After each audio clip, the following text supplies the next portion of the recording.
Monsters infiltrated the world, causing it to succumb to despair. People fought until their last breath to safeguard the place they called home. Among those brave souls was the protagonist of this story, Carcelian Levandian, who fought against the menace just as viciously. Many years passed with him battling countless monsters, relentlessly piling up dead bodies with the only blade he had, and not an ounce of fear in his heart. Then finally, a day came when he fought Aaron's brother from another mother. That bastard was one tough nut to crack. The battle was brutal, but he eventually took down the piece of shit. In the aftermath of the battle, he too succumbed to death. But fate had other plans. With his soul drifting through this endless void, he met a human boy hailing from some planet known as Earth. The boy's name was Seo Dojin, who was on the brink of death for some unknown reason. Before dying, he wanted to make a simple request to Vandayan, who immediately refused even before listening to what this boy wanted to say. After all, bro just wanted to die peacefully. He was done with all the shit. He lost his country to the monsters, lost his loved ones, and eventually died a dog's death. While this boy Seo Dojin didn't really want to live either, he desperately wanted his family to have a good life. Well, it seems like Vandayan is finally ready to listen to this dude's request. The boy lights up like a kid in a candy store and musters up the courage to say he wants his family to live peacefully. And so, our boy gladly takes on the job to protect this boy's family, and finds himself on Earth. Now rocking the body of that teenage boy Dojin, our guy is on a mission to infiltrate Namsan Gate, which is ranked C for obvious reasons. Only registered heroes are allowed to enter, so the automated machine keeps blaring at him to scan his ID card, which our guy obviously doesn't have. He simply crashes through the guarded and authorized building to enter the gate, triggering the security alarm blaring about the infiltration. Once inside, he starts walking around trying to find monsters to smash. That's when he stumbles across a party of heroes, folks who have official licenses and permission to be there. They assume our boy is someone who got lost and offer to show him the way out, especially since they're heading for the exit too. Dojin stays silent, giving off a weird vibe. Even these heroes can tell something's off. He's wearing casual clothes and doesn't look like a hero at all. Sure, porters nowadays dress more casually, but our boy's outfit is way too simple for its own good. And what's up with that bag on his back? For all they know, he's probably just a clueless porter who got abandoned by the party he originally came with. Then again, they're not so sure. Dojun finally speaks up, acknowledging why they're feeling super skeptical, but makes it clear he came here on his own without any hero's party. Hearing this, one of the heroes sighs, understanding the reason behind our boy's presence. He has seen plenty of cases where people catch a hard boner to become a hero and hunt monsters after watching some flashy TV commercials. But that burst of motivation can get someone killed real fast if they barge into gates recklessly without going through legal procedures. First, you need to get officially certified as a hero. Then you go through training and testing. Not to mention, this gate is C rank for a reason. If you're a rookie just starting your career, you better go find an F rank gate before you lose your life for real. After listening to this dude yapping and generously handing out advice no one asked for, Dojin makes it abundantly clear he doesn't need shit. Naturally, the crew of heroes is bewildered by this kid clapping back with such a cold tone. After all, they were just trying to help. So they get a bit pissed, but the leader tells his comrades to hold their horses. If the guy doesn't want help, then fine, leave him be. The leader is confident this kid will eventually learn the hard way why you don't cover your ears when someone wise is talking. They hope he finds out just how unforgiving these gates are, unlike the TV shows that glamorize being a hero like it's the second coming of Christ. Soon enough, Dojin finally comes across a giant troll staring him down, ready to eat him alive. The monster unleashes an attack, only to miss and hit the ground. Bro moved so fast the troll couldn't even process what the hell happened. Then he balls up his fist and delivers a devastating punch, hard enough to blow the orc's face clean off. It's basically something out of One Punch Man, or Omni-Man on a killing spree. Now that the monster's out of the picture, here comes the juicy part. Time to loot, baby. First, he grabs the sword that bastard was carrying.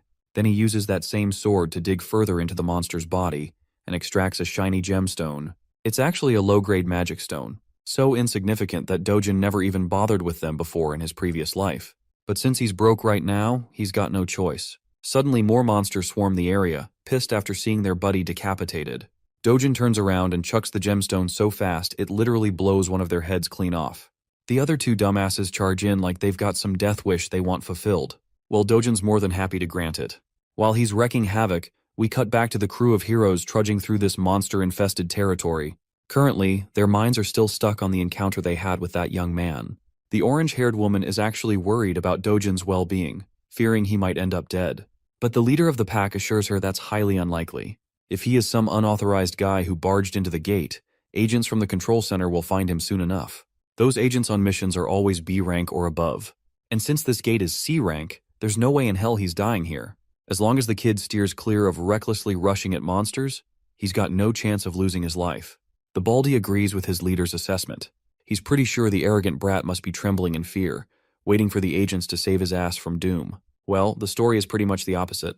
It's our guy who's literally making these plus-sized sandbags shake in fear. One punch and the prey is down. He's so fast they can't even touch him, let alone crush him under the weight of their blades. He appears right behind one of the dumbasses and delivers a kick so hard it demolishes the guy's head. With all the suckers down, he grabs one of their swords and proceeds to harvest the sweet magic stones all for himself. After a while, he's done stuffing his bag and ready to leave. Though honestly, he's pretty disappointed with today's grind. It's basically dead weight in his bag, all those low-grade gems. Right then, one of the agent guys finally spots him and calls out to his buddies. Before our guy can fully turn, those suited men give him a tough stare down. First, they explain they're from the gate control center and suggest he show his hero registration card. If he's unregistered, he has to come to the control center with them. Our guy isn't sure about that, which makes the suited dude tense up even more and get colder, insisting he cooperate and follow the proper procedures. The only response the suits get is annoyance etched all over our guy's face, and all this unnecessary drama killing his mood. Then again, bro ain't got the energy to argue. He just turns to leave. Since words aren't working, the suits threaten handcuffs if he refuses to comply. Physical force may be used if necessary. One of the more impatient ones dares to grab our guy's hand and threatens him with the injuries he'll sustain if he refuses to cooperate. What's worse, all responsibility will be on his shoulders. So it's everyone's best interest to solve things with words, not violence. Seems like Dojin's done with all the yapping, so he grabs that bastard's hand back and warns him to stop sticking out like a thorn in his path. This chilling warning makes the poor suit guy instinctively scared. A chill runs down his spine. The other two bastards pull out their magic-infused batons. They're actually grade 4 magic staffs, powerful enough to subdue an orc. But they don't have enough power to hurt our guy physically. So he aggressively twists the bastard's hand, making him whine like the whiny bitch he is. Bro then issues a final warning. They better leave now if they don't want to lose the last shred of dignity they have left. Eventually, duty-bound suits are forced to retaliate with violence. They try their best to tag our guy with the magic staffs, but none succeed. Our guy delivers a crushing blow right into the back of one bastard, then hits another in the belly. Next, he focuses on the guy in glasses, the last man standing. The last dude senses what's coming and gets tense. Dojin blurs away, vanishing into thin air, causing the bastard to panic at literally seeing a man disappear. Then, out of nowhere, comes a sneaky punch right into the gut, making the bastard stagger backward in pain. Seems like Dojin is tired of all the bullshit and agents chasing him, so he finally starts thinking about registering as a hero after all. The agent assures him that as long as he avoids shady or illegal stuff, no agents will be out hunting him. Dojin then questions this thing called a rift, a question that completely throws the agent off. Quick context on how this world operates. There are multiple passages connecting to another world where strange monsters live. These passages are scattered across the world. The gemstones harvested from monster corpses are used as new energy sources, making them highly coveted. Because of this, the government oversees these passages to maintain full control over each one.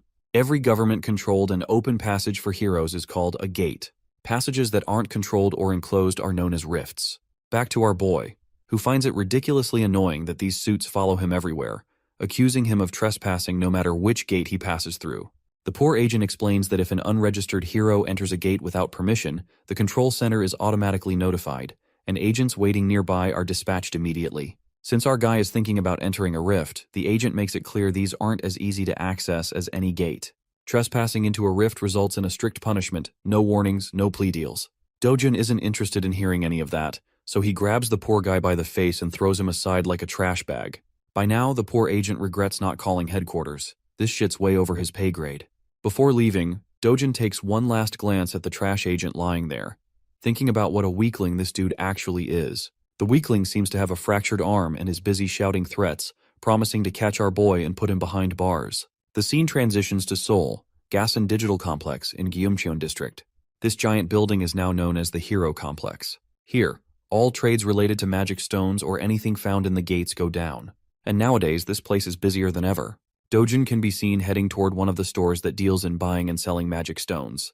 Upon entering, he's greeted by this Gen Z bastard, busy scrolling through brain-rotting Insta-reels. When Dojin says he wants to sell some magic stones, the cunning shop owner immediately starts preaching about his business, claiming this branch offers the highest prices to their clients. He even goes as far as saying they're the best in the whole country. Dojin finally puts all the low-grade gems smeared in monster blood on the counter, causing the store owner to put on this sour expression like he just got boned from behind. He's seriously grossed out by all the blood stuck to the stones. Regardless, he doesn't complain and moves forward with the transaction. Dojin is asked if he wants some coffee while the stones are being processed. A little while later, he is sipping coffee while the shop owner carefully cleans the blood off the stones. Afterwards, the owner calculates the total amount due. There are 12 low-grade magic stones, 16 medium-grade ones, plus 5 upper and lower-grade stones as well. After deducting a 40% commission, Dojin is set to receive around 5.5 million won.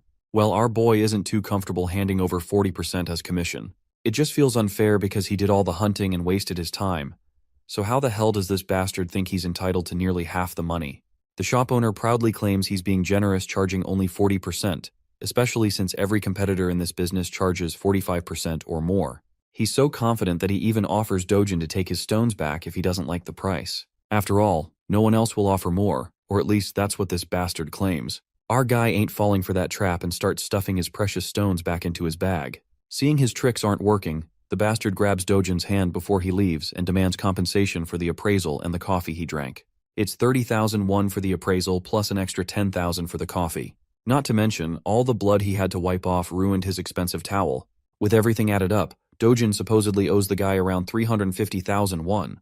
Dojun isn't giving in to these unreasonable demands, no matter how hard this crazy bastard pushes. Seeing nothing's working, the bastard stoops to street-level tactics and threatens Dojin with the C-class heroes he has as his guards. Right then, those big guys barge in through the back door, asking why they were called. If anyone's causing trouble, they're ready to deal with them. Dojin in response shoots a sharp glare at the bastard, who stares right back with the same intensity. A while passes, and the scene cuts to the terrified, sweaty face of the shop owner, who had been acting cocky like he was the main character.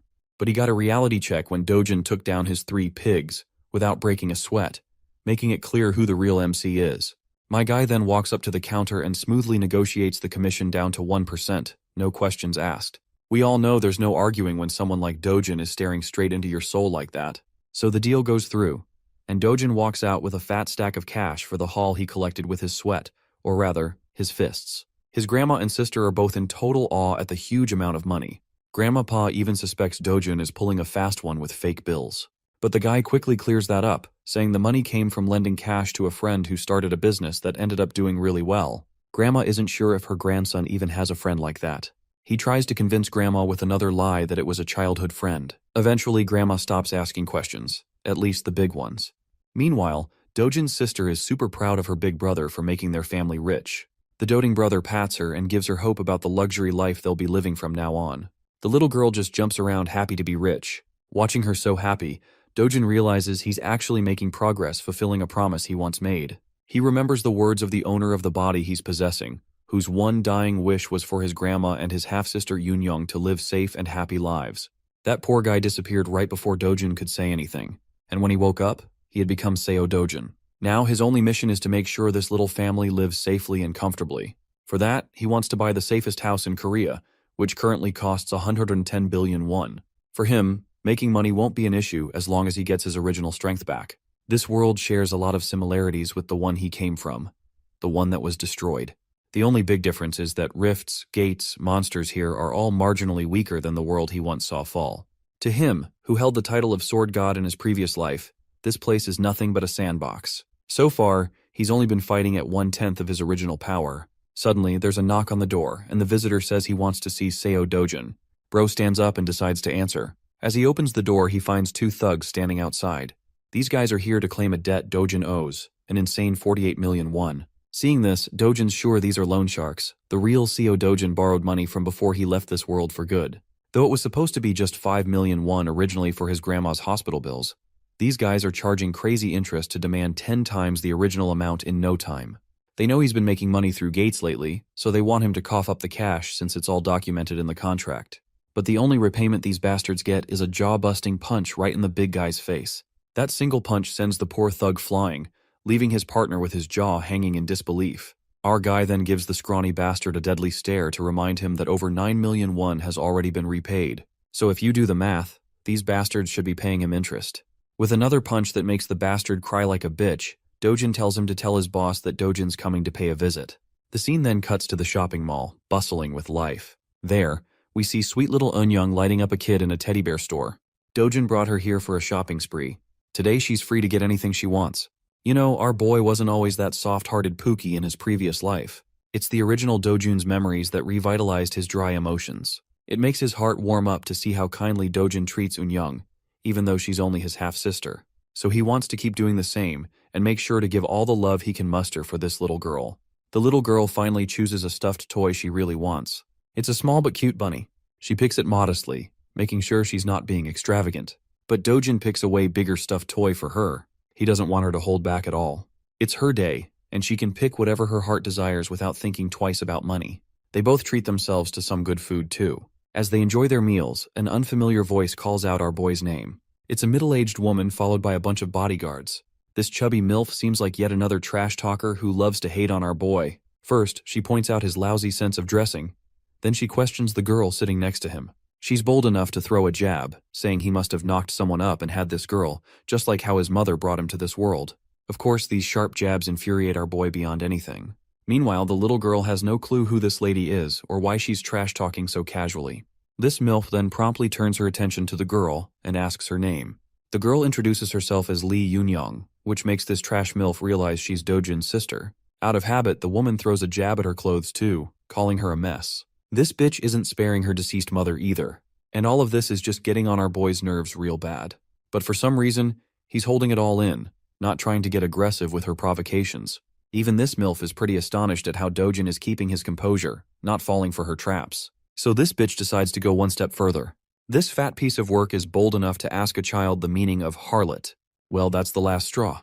Dojin snaps and calls her an ugly woman who belongs to a tribe of orcs. Of course, the woman is left wide-eyed and mind blank after getting caught off guard. Let's have a little context to understand why Dojin has been tolerating this woman only so much. You see, Dojin was born an illegitimate child and lived in poverty. At the tender age of 7, his mother died, and he barely made it to his father's house. With his father marrying a new woman, he was shunned by everyone. It only got worse after his father's legitimate wife gave birth to a son, and Dojin was ignored completely. Things got so bad that he got kicked out of the very house he lived in. So he lived with his half-sibling at his grandmother's house. As our boy reflects back, he feels pity for the original Dojin who had to endure all this and still tried to keep a smile on his face like he had no pain in his life. But now he wants to change everything. Seems like this woman is his stepsister, which explains why he was trying to hold himself back. But he won't tolerate her no more. He recalls how he shared a roof with this orc of a woman, and she's just as disgusting as ever. Not only is her personality messed up and her appearance orc-like, she's also dumb as hell. He further crushes her spirit by dropping brutal bombs on how she's a wreck with an inferiority complex. That's the only reason she projects her insecurities onto others by calling them ugly. She's just a gold digger obsessed with others, and that's the real truth the world should know. As he continues to crush her under his sharp jabs, the entire shopping mall watches them like they're the center of attention. The orc lady is totally annoyed and about to lose it, but then Dojin's stepmother walks in. Seeing her mom, the orc lady approaches her like the whiny bitch she is, complaining how this kid just shut her down with words. But this mother is aggravated to see her daughter whining like that and shuts her up with a cold glare. Not gonna lie, bro's got one heck of a stepmom. At first, I even thought the orc lady was his stepmom. The hot mama turns her attention to our boy and greets him with utmost grace. She's inviting him to come back home and hang out for some fun. But Dojin knows all too well that this facade his stepmom is putting up is fake. After all, she's the one who caused the most misery and unrest in the 12 years he lived with them. The woman continues reminding Dojin of things he never wants to remember, triggering his PTSD and making him go full serious mode. With a tone colder than your mother's jokes, our guy tells this bitch to get the fuck lost. That's a major slap to her dignity, being shit-talked by someone younger than her.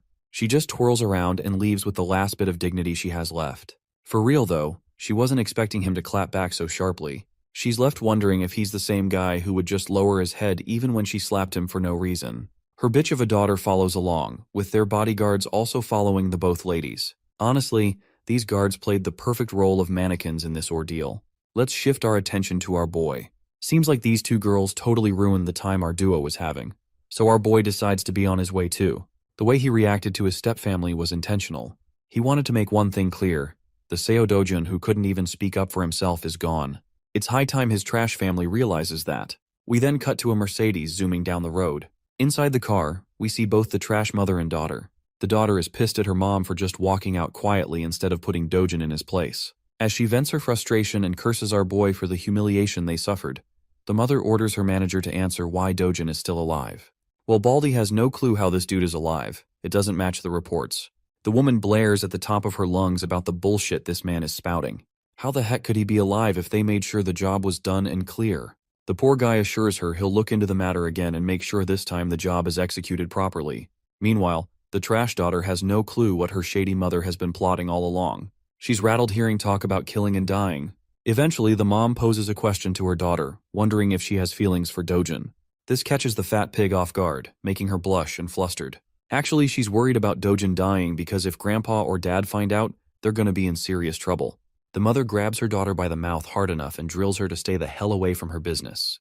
The mother is dead set on claiming Dojin's life, with no plan to spare him, especially not after how he dared to talk back to her. Getting rid of him is the best revenge she can think of. A decade ago, the world took a turn to chaos with the appearance of the Rift. This terrifying dimension gave birth to monsters, spawning from the portal, armed with the objective of slaughtering humans upon sight. Their terror didn't stop.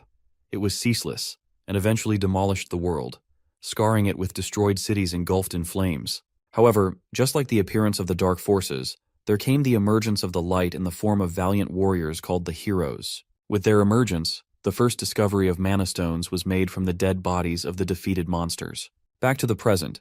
Dojin's going somewhere, reflecting how mana stones quickly shifted the world's dependence from traditional energy sources. Because of their key role, countries decided to center their attention towards the emerging rifts, basically claiming priority over them so they could extract resources.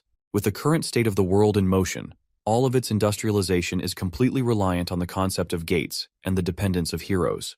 And because of that, the profession that can be classified as a hero reaps high rewards. A consistent high salary can only be achieved via becoming a proper hero. Dojin's arrived at his destination, and it's actually the Yongdongpo HCS capital establishment. I know that's a mouthful, but you guys will see why he's come here soon. He finds himself entering the building, and upon first glance, the boss and his clowns look like your average run-of-the-mill thugs who want to scare people with their ugly faces. But Dojin is pretty chill about the situation. The boss puts out his cigarette and points out our boy's audacity to not only beat the crap out of his goons, but also to show his face at the door. It really shows that Dojin really doesn't give a flying fudge about anyone. He cleverly tells the organization's owner that, in reality, it's actually Dojin himself who found himself at a real loss. That statement is ridiculous from the point of the view of the boss, so he seeks clarification on what our guy means. Dojin clarifies that actually, he's come here to receive his well-deserved compensation. After all, he's endured mental, physical, and materialistic losses all this time because of the existence of these clowns. With his strong and serious words, the boss has noticed one significant change from the boy's personality. Something about the kid has changed.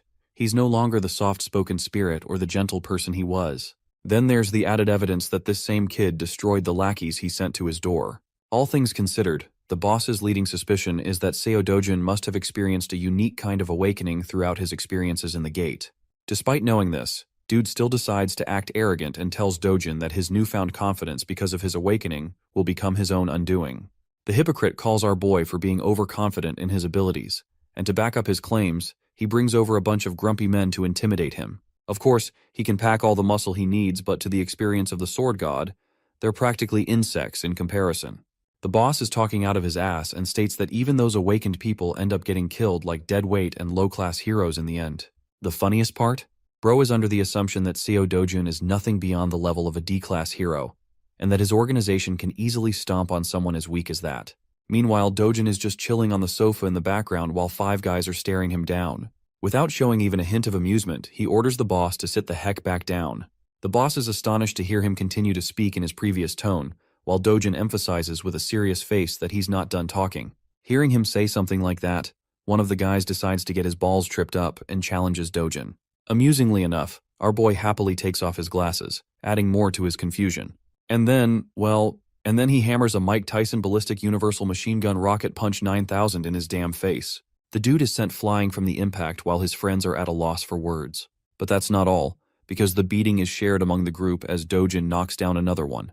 Keep in mind that while he's beating their asses, he's calmly making his points too, sharing his knowledge of the boss's secret shady business underneath the cover of a money-lending business. Dojin aims to punch down an orange-haired punk and proves his knowledge of the counterfeit identification business he pulls. Having landed his punch, he tells the boss that he's in search of a hero identity to officially register as one and make money. Ducking the strike of the final guy, Dojin returns the blow with triple the love. And that's how he made the entire group sleep with his special sleeping routine.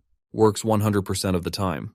Dojin continues his demands, stating that he's in need of a foolproof identification that doesn't cause any trouble for him in the future. The boss is left starstruck by what happened in the span of a few seconds. Our boy reminds him that he's only got one day to forge the identity for him. Some of the men didn't intervene in the fight, by the way, which is a compliment to the NPCs because they're the type to challenge God while being a level 1 rookie in most stories. The boss is out here tripping for life as he begins to question and assess Dojin's skill level. At the least, this guy appears to be B-class in strength. Bro is so lost in his thoughts that he has to be reminded by the kid to snap out of it. He happily accepts the job too. Finally, Dojin grabs his shoulder politely and contrasts it with an intimidating expression on his face. He wants to know if Hong Heju, his stepmother, ordered a hit on him. Of course, this is actually pretty much the case, evidenced by the conversation she had with her daughter and assistant earlier. The boss is at a loss for words until Dojin forces his grip so hard that the guy yelps in pain. Even his scrubs are looking helpless for their boss. I have to say they should really change their barbers too. Anyway, the boss breaks down and reveals her heinous strategy.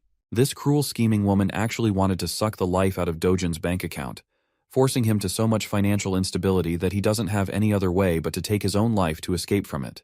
Now that is a definition of an evil fucking plan, especially towards your son, even if cast away. Those were her orders. Dojin hears this, and after enough of his begging and crying, he lets the man free, questioning if that's also one of the reasons they locked him inside the gate. The boss turns into an innocent little guy who had nothing to do with that incident, even going as far as to reveal that he wouldn't get paid for the execution if he died inside the gate.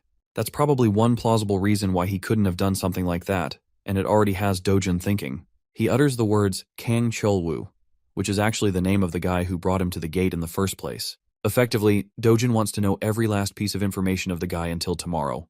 With his 2 demands stated, he leaves politely, completely changing the atmosphere of the room from which he first entered. After that conversation, Dojin is left with a deep contemplative state again. The real Seo Dojin only had one desire. He wanted to protect his little sister and his beloved grandmother no matter what. On top of everything that happened, it just adds another layer of misery and shows the kind of life the poor kid had to endure while being helpless.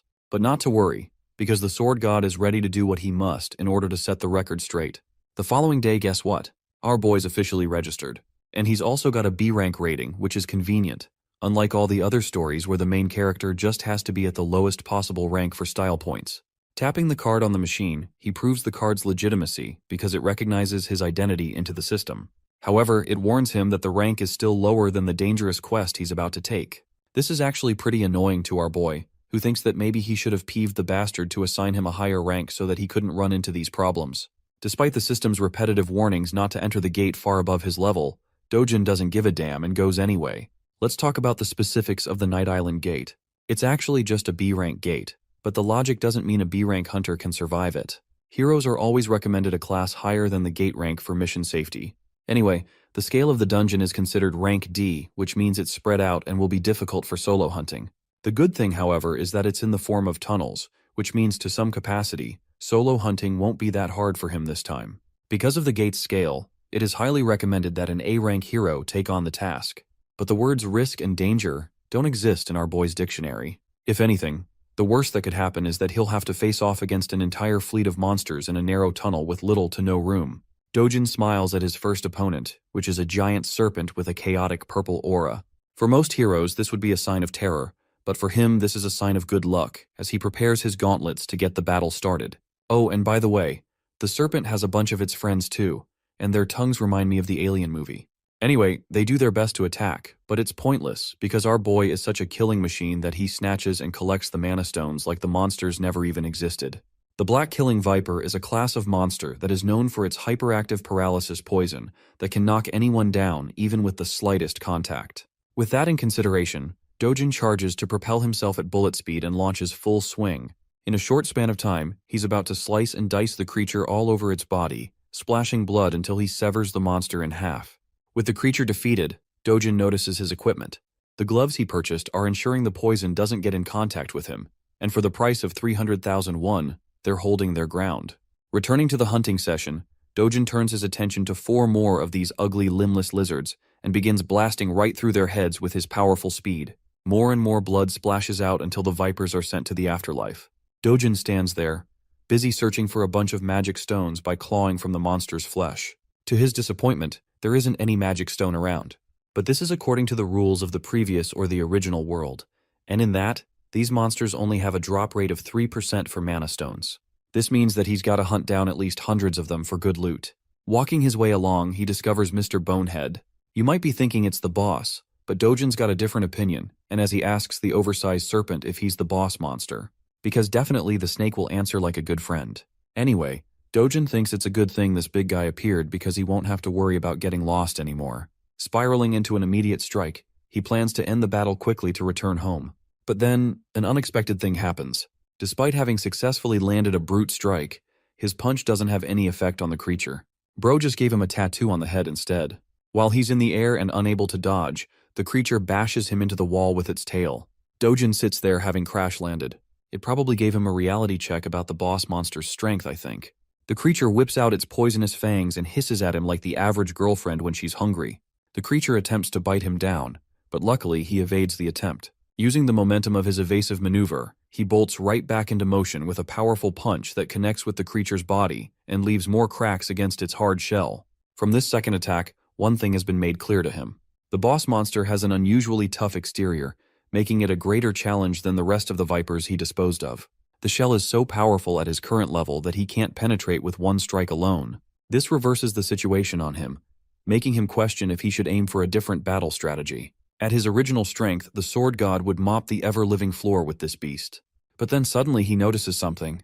It's the sword of the warrior who lost his life fighting the boss. And now you guys are about to know why he's called the sword god and not the fist god. Even though the weapon is extremely worn out after the fight, he grabs hold of it, believing that a sword is only as competent as its wielder. With that knowledge in mind and the blade armed in his hand, he walks towards the monstrous snake. The creature propels itself forth to strike him down again. Bursting with incredible speeds, Dojin responds by going high up into the air, proudly declaring that the creature should be honored that he's going all out to kill the beast with a sword. Despite the sword's condition being crap, this guy literally unleashes so many flashing cuts in the span of a few strikes that it leaves the snake's body eviscerated. The serious fight turns into a funny conclusion with the snake dying in the background while our boy's sword is reduced to dust. It's a good thing he wiped the creature out while it was still holding on. With the boss monster dead, Dojin thinks of a smart idea that I don't really see many other protagonists implement. He takes off one of the fangs of the creature, believing it could be used as a nice material for a short sword with a bit of refinement. Considering this as a reward for his journey, he exits the gate. By the time he's exited the gate, it's already a starry night outside. He spent more time at the B-rank gate than he thought, and with the way things turned out at the end, it only pushed him to pursue and restore his strength back to full health. Also, he's a bit happy that his old friends don't get to see this weak version of him because that would be embarrassing. Back from the hunt, he goes to appraise and sell the magic stones. Before him, there's actually another hero who has come to present his great stash of magic stones. The cheap-ass receptionist treats him like shit and points out that the commission rate is the same as 40%. Even the innocent guy can sense the bullshit behind that overly high rate. He even calls it out, stating his concerns and calling himself a normal guy. The receptionist, just like what he did with Dojin, clarifies that their rate is actually the lowest among all the appraisal trades. The gate center is 5%, but that's without taxes. From the perspective of the sleazy appraiser, this is a great deal for heroes to have that earns them good money. The cash is handed to the hero, who doesn't really complain much, except concerningly asking about the dude's messed up face. The funny thing is how this guy is still repeating the same script even after getting his face bashed in. Bro plays it off, stating that a psychopath first obliterated his guards, and then he left him with this treatment. The hero thinks it's actually the fault of the receptionist for keeping low-ranking guards around at the C-rank level. After all, rank isn't the only thing that matters in their world. Skill plays a huge role too. Rank is actually a false representation of one's abilities and only updated to keep the system intact. The hero is wise to mention that the people of the same rank have a huge variance in skills and abilities, so they can't all be treated the same. Then there's also a difference between a lame watchguard who sits all day guarding the shop and a hero out there who is actively hunting down beasts for a living.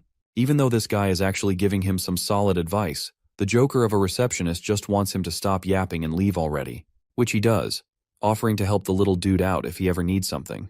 As he's leaving, our boy walks right past the guy, looking as cold as ever. Upon seeing him at once, the receptionist flinches and bugs the F out.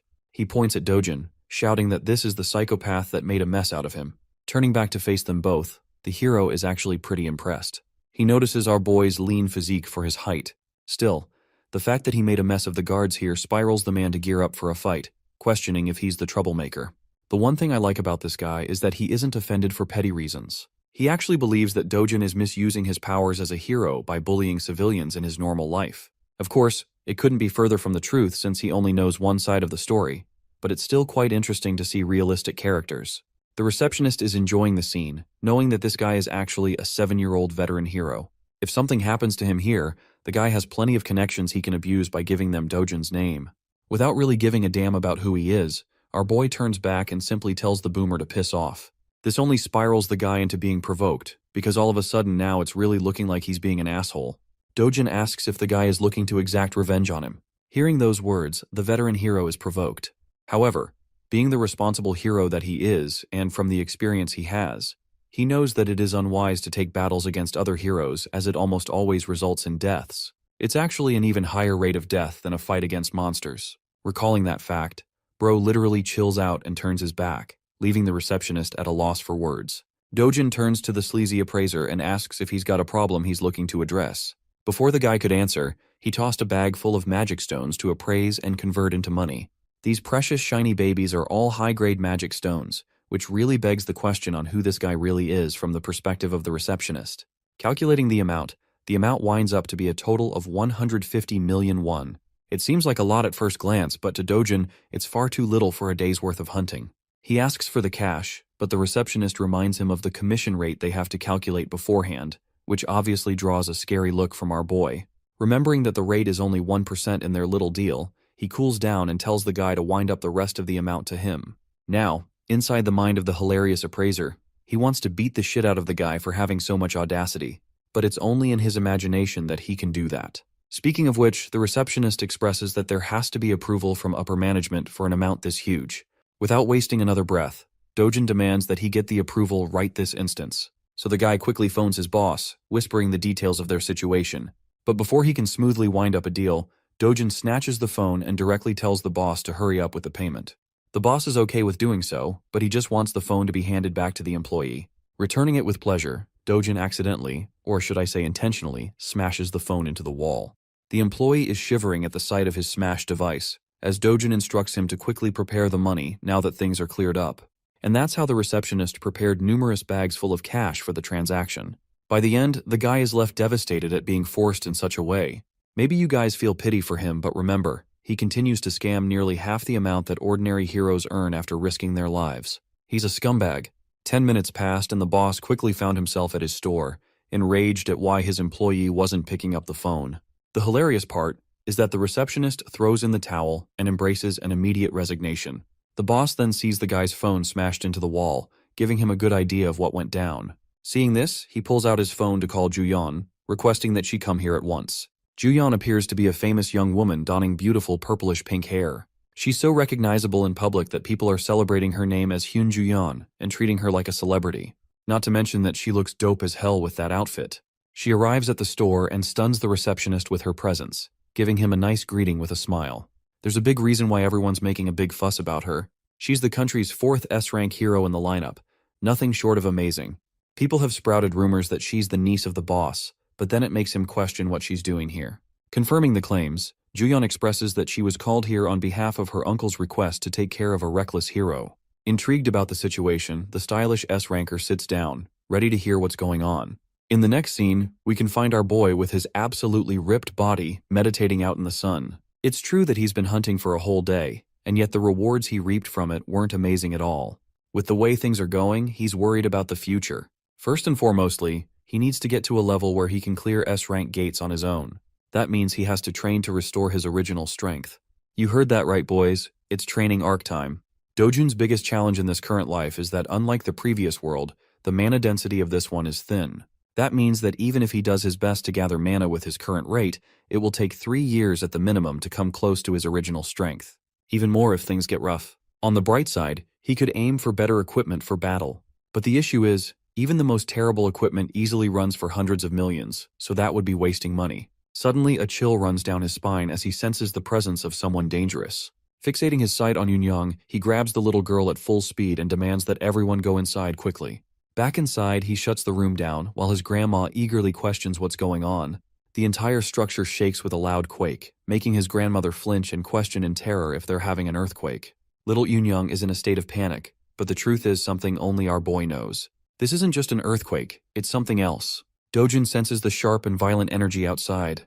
A rift has just cleaved open into their world, and it just so happens to have manifested on top of their house. Rushing to take care of the problem, he tells his loved ones to stay inside as the situation outside is dangerous for them. At full speed, he cuts into the entrance of the rift, where the last thing he hears is the cries of his grandma and his sister calling out his name. The scene switches to the Soul Hero Association, where its members are made immediately alert at the sudden emergence of a rift on top of the Mapo region. It appeared after 63 days of the last emergence.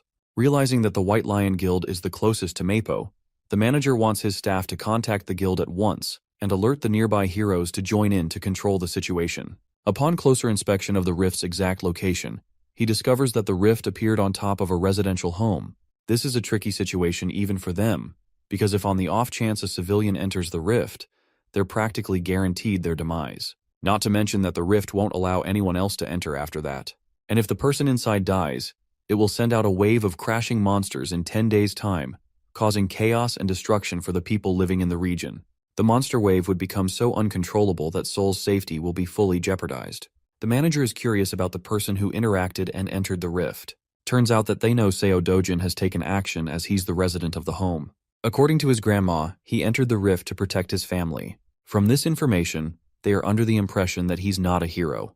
And that complicates things because the chances of an ordinary civilian returning from the rift is next to impossible. This causes the entire staff to feel despair and helplessness for the situation, as they can do nothing. In the next scene, we actually find Dojin's pissed-off stepmom annoyed hearing the news of his new awakening. She can't believe her ears. Her assistant reports that while he hasn't officially registered with the Hero Association, they've come to verify that he's indeed now an awakened individual from his last gate experience. This makes her frustrated because Kang Cheolwoo was supposed to finish the job, and instead it only made her target even stronger. Going batshit crazy, she smacks her fist on the table, questioning why the hell they couldn't just manage to kill the guy on their own. The fact that they also took money for executing a failing job is also a reason for her to get angry. Roaring at Manager Lee, she declares her frustrations with Kang Cheolwoo by sending him a message. If he doesn't kill Dojin personally, he'll owe her 10 times the amount in return. But to her surprise, her assistant surprisingly reveals that they may not even require contacting the guy anymore, sharing the discovery of the new rift just on top of Dojin's house. Having confirmed that he entered the rift, it's clear-cut that he won't be making out alive. Hong Hee-ju is happy to hear the news and the implication that he won't make it out alive. She calms down, appearing normal for once, and tells the assistant to assess the situation until they get more news. As for our boy, he's just arrived in the rift's domain. It's a forest. In fact, it's the same forest that he once used to enjoy his youth in while resting. The forest of Patiswa is exactly the same in its reconstruction down to the very last details of how he remembers it. Even the rich mana inside carries the same weight. Following the pathway, he smiles at his reunion with the all-powerful world tree. This tree exudes mana in its purest form, the most divine structure and the core of the world's stability. So much so that when the old world fell, it started when this tree was incinerated to the ground, forever tampering with the flow of mana. However, in this rift dimension, the tree is fine and just how he remembers it. Though he's unaware of the cause, one thing is for certain. He has a chance to reclaim the mana he lost by absorbing it from the tree. Meditating underneath the excellent flow of mana, our boy is getting his strength clearer and clearer. He spent more than 3 days sitting exactly like this, forgetting to eat or drink or tend to his bodily needs. 10 whole days passed, and all he could focus was on harmonizing his breathing. By the end of the 10th night, trouble came looking for him and disrupted his meditation. These alien-like creatures are called the Bulkina, and they've come to burn the tree just like how they did it in the past. Only this time, our boy is there to prevent the tragedy from happening again. The creatures lunge forth to attack him while Dojin regrets being unable to have a water element sword to knock them all down with ease. The burning monsters roar to make their way to him, but our boy is replenished with so much mana that he no longer cares about a weapon. He is the weapon. And those hands are rated E for everyone. Extending his hand towards the monsters, he exerts so much authority from his mana alone that it knocks down one of them. The second creature is stunned by his ability. Let's break down what happened just now. What he did there is called mana release, and not exactly telekinesis. It's a blaster-type attack that uses raw mana as a detonation strike. It had been a while since he used this ability in such a way, considering he was low on reserves all this time. Anyway, the Volcana creatures aren't done just yet. To retaliate, they release charged blasts from their mouths in return. These pulsing laser beams quickly make their way to our boy, appearing the calmest he's ever been. His mana alone is enough to protect him from any damages. Stepping towards the creatures while he's ignited with a burst of mana, he remarks that he's finally protected the world tree. And now, he's ready to play for a bit and enjoy the fruits of his training. The ugly bastards are trying for another energy blast attack, but our boy quickly catches two of them and forces their mouths shut. This way, their own ability charges up and explodes inside their mouth, leaving behind a headless corpse of flames. The corpses of the creatures wither away, dropping 2 valuable magic stones for him to use. But that's just a couple of them down. Dojin is enjoying his life, thrilled to unlock something called the Eternal Ember after defeating these guys. Joyfully cutting his way past the monsters and smacking them all down with a grin, he's finally glad to steal a good load of mana stones from them. The one-sided slaughter continues until he wipes out all of them. Dojin has won the lottery ticket with how many stones they're dropping. Among them, he also discovers a small coin or a seed glowing in gold. This is called the Eternal Ember as he picks it up in his hand. With this, he's reclaimed control of more of his power as he crushes the chip and unlocks its flames. The way he's casually playing around with the ember reminds me of Sukuna from Jujutsu Kaisen. Now, in any normal case, the ideal strategy here would be to keep gathering mana from the world tree. However, the current state of his body has reached its physical limit for amna absorption. The second way of doing so is actually absorbing the ember, completely altering the state of his mana and transforming it into fire mana. And he does exactly that as his body produces a rush of flame energy. Now, unfortunately in his previous life, he felt zero need to do this and didn't care about the eternal ember at all. However, now it's required for him to fully absorb the embers, and it takes like 10 whole minutes just to get one finished. Luckily, he's got a whole bunch of these collected for him, so his goal is to absorb as many as possible. The appearance of the rift has sparked a public interest. The reporters are all gathered around our boy's house while agents and association staff are protecting the place. Bang Seonggu is pissed off because of one guy's arrogance to enter the rift prematurely. I have to point out that he looks like a carbon copy of Yeonho from Solo Leveling, but with a cleaner haircut, I guess. We also have our protagonist, but with blue hair. This guy is called Kim Hyunwoo, and he sympathizes with Dojin's actions to save his sister. But Seonggu doesn't buy that explanation at all, accusing our boy of heading in like a greedy guy who wasn't ready for the consequences. It would have been fine if he unalived himself the normal way, but if he dies in the rift, the place will become a detonation ground for monsters to come pouring out. And that's the issue, really. Hyunwoo asks for Gilma's input, and apparently Gilma has told them to just do things according to the protocols. Hyunwoo questions the recent emergence of rifts popping all over the world in various countries like the US, China, Switzerland, Turkey, and the UK. That's one reason Gilma is having a hard time managing so many rifts all at once. This kind of phenomenon doesn't really happen every day, and yet some of the nations were able to easily contain the threat with ease. But for South Korea, they're out here pissed as hell because their situation could very well turn into a disaster because of one guy. Seonggu is so pissed that he wants to beat the crap out of the dude who went in and is begging for the rift to throw him out. Speaking of the gargantuan purple gate, 28 days have passed since its first appearance. The same goes for the number of days Dojin has spent inside. Now, the Hero Association is afraid and has already cautioned the threat as a level 1 wave. Dojin's identity isn't revealed to the world just yet for privacy reasons, but they're calling him Ordinary Person S for now. While the rest of the world is clueless about Dojin's identity, the boss of the money-lending organization catches on quickly and connects the dots. Even his assistant confirms the report to verify the information of his involvement. Kim Yong-gu plays as the right-hand man to the president Hwang Chang-seob. Chang-seob is curious and wants to know Dojin's chances of survival to make out in one piece. Yes, I said the thing. As a ritual of this channel, the One Piece is real. Moving on, the assistant is pretty damn certain that an ordinary person has roughly less than 1% chances of survival. But the mere mention of Dojin being treated as an ordinary person carves an amusing smile on Chang-seob's face. That same regular so-called person put his men in the hospital and gave them bandages for weeks. From the perspective of the world, they're vastly underestimating the abilities of the one civilian that went inside the rift. Now, Chang-seob is also interested in hearing the chances of someone surviving as an awakened individual. For that, his assistant believes that it would ultimately depend on the level of the hero, and it's tough to make a judgment call without accurate information. Even Chang-seob admits that fighting ability is different from pure surviving ability. And then it introduces a whole different level of complications when you're inside a rift of all things. Anyway, one thing is for certain. The bastard hasn't changed his ways. Changseob wants to protect Dojin's family, but not for noble reasons. Nah, this scumbag intends to sell the organs of his loved ones in case he doesn't make it back. And even if he does, he's gonna pin the blame of debt on him for taking care.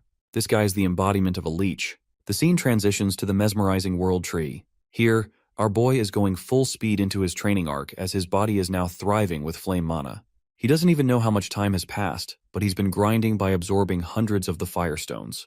With this, he's acquired so much fire mana that he can use it and manipulate it in any way he deems fit. Not to mention his resistance to the flames has increased as a side effect. Comparing his past self with his current self on the basis of fire attribute alone, he thinks he's surpassed his past self in a small capacity by mastering this ability. Embracing the world tree, he shares a tender moment with it. It's always served him in the time of need, even in the past, and even now. Because of that, Dojin is grateful for everything it has done for him. As for his mana stones, he's made up a small bag using vines to store them all. With the stones collected and stashed, Dojin fully understands that he'll probably never get to see the angelic tree again. But even still, he's hoping for their paths to cross if the divine tree ever finds itself in danger, because when that happens, he will be ready to protect it with his life. Now, I don't know about you guys, but I really enjoyed this gentle scene. That night, Dojin finally steps out into the outside world, emerging from the rift as a whole. Luckily, he doesn't sense anyone to be around, suspecting that most people probably thought he already died inside and that a monster wave would pop out at any time. However, he does detect the presence of someone strong nearby. Deciding to chase them down, he rushes to find the source. Shortly afterwards, he stumbles across the two agents. One pissed off and the other relaxed, both Hyunwoo and Seonggu from last time. Now he understands that these guys probably represent the association from their outfit alone, which means in the off chance he gets caught, things will get really problematic. To combat that issue, he whirls up a ball of flame and chucks it into the air with a forceful lunge. That attack winds up finding its way across the building, resulting in a loud explosion upon detonation. Both Hyunwoo and Seonggu were on red alert the moment they heard the crashing sound. Realizing that it's actually fire, they decide to chase after it. There, they discover a bunch of people standing in horror. Seonggu questions what the hell is going on in the chaos. Meanwhile, our boy is impressed with his flame powers so far. Its precision is good, so it will do him wonders. In the memory of his old friend called Tusk, he wonders if the mage would be impressed by his current level of flames. After all, Tusk was known to be the strongest fire mage on the continent, and they shared a good bond. Suddenly, Hyunwoo's sharp senses alert him to look for the rift. It appears to be acting up and right before their eyes. It disappears into the mist. Both of the agents rush to the site to see what's going on. When they arrive, they can't believe that the rift's connection to their world is no more. As for our boy, he's just making his way to his next destination without any problems. News breaks out the following morning concerning the state of the rift that lasted for a month in Mapo. It is announced that the rift disappeared 29 days after Seo Dojun entered the zone, proving the concerns of the Hero Association to be wrong about the monster wave. They have no idea about the unexpected disappearance of the rift, and they're currently investigating what went down. They also have trouble dealing with the cause of the fire that broke out at the time of the rift's disappearance in a junkyard. Now, this leads most people to believe that Seo Dojun is dead, and that this is just the consequence of his own actions. Unbeknownst to them, our boy is hidden in plain sight, observing the conflicting opinions of the people as some are sympathizing with the boy who lost his life. Unfortunately, the disappearance of the rift is heartbreaking news for our hero. He's devastated that he can't interact with the world tree anymore. Even though he can't protect the world tree, there is still one other thing he could protect in his life. Which brings us right to the HCS capital again. Inside, the idiots are busy celebrating the death of Dojin, believing that they can easily get rid of the old granny and his sister afterwards. Changseob is just the kind of guy to squeeze people to death after all. One bastard is talking about how they should let the little sister grow up so they can use her in other ways. While they're chatting without policing their own words, a familiar voice greets them and demands for their boss. The scene cuts off right there, and we get to see Changseob humming and going about his day, satisfied that Dojun is finally out of the way and dead for good. His assistant reviews their appointments for today. Apparently he's free for the most part except for a lunch with another CEO. Hearing that, he's happy because tonight he can enjoy partying to his delight at a club under Madame Kang. It's basically senseless chatter, until he steps into the building and as he's climbing stairs, he finds his men being tossed around like playthings. Their blood is splattered around, and the cause of it all is someone he presumed to be dead. Our boy throws him to the ground and tells the filthy Changseob to crawl back to him like a dog. That bone-chilling order from him has the president of the company quivering. Our boy acts like the real leader of the group and assumes his place in his chair. He then repeats his command to the ignorant Changseob, who is still processing the weight of the shameless order. Without wasting time, he crawls like a dog. Ruthless as ever, Dojin then orders him to bark as he deserves to be treated like an animal. His loud and clear utterance of the command has Chang Seob whining in humiliation. It takes a second for him to bark successfully. But our boy is not satisfied at all. Our boy personally makes sure to make an animal out of him by forcing him to bark repeatedly for everyone to hear. The president is reduced to being less than human, just like the people he treats. Dojin points out that scumbags like him only act obedient on the surface, but end up backstabbing you right when they find an opportunity. Declaring his filthy name, he chillingly tells the man that his life has plenty of experiences dealing with second-rate humans like him. Pleading and begging for mercy, Chang Seob is prepared to serve like a loyal dog if necessary. But Dojin has heard enough and whips a heavy slap across his face. Just that much force is enough to knock the wind out of the guy and spurt out blood. His assistant watches the scene unfold until his name is called. Dojin addresses him as the new boss of the company and recommends that he stop working under a bastard like him. Knowing that these guys are so ready to stab people in the back, he orders the assistant to kill Chang Seob with full permission. Of course, it's a task too heavy for a competent servant like him. He apologizes and objects by stating that their leader has a lot of connections, so things will get really bad if he's the one appointed the boss instead of Chang Seob. On behalf of him, the assistant pleads to Dojin to spare the guy just one more time. However, Dojin doesn't want to play around with simple words in front of them. He suggests wrapping Chang Seob's body in a barrel and removing all evidence by shoving it in the endless ocean. After all, it's just one of the things these guys excel at doing. Seeing as the boss's servants aren't willing to oblige, our boy takes a different approach with them. Dojin threatens the entire group that he'll toss everyone in the gate as monster food if they don't carry out this order. Yeah, the mere mention of that has Chang Seob reduced to a pathetic mess. He can't take it anymore and keeps on begging for his life, promising that he won't ever betray and will always serve under Dojin. Now, this puts the hero in a bit of a contemplation. Although he could kill off Chang Seob right here and get rid of all his issues, something about him has changed in this life. Admitting it himself, Dojin has grown softer compared to his merciless past self. So this time he agrees, offering the guy a hand. I just know Chang Seob is about to become religious as heck after this, praying to God that he doesn't get on Dojin's nerves again. He goes on to shake the hero's hand, promising to serve unconditionally from now on. But wait, something is strange. Why is his hand engulfed in steaming hot flames? Yes, though Dojin has gotten soft, he's still ruthless. Looking at the man dead in the eye, he reminds the scumbag that it's his final chance indeed.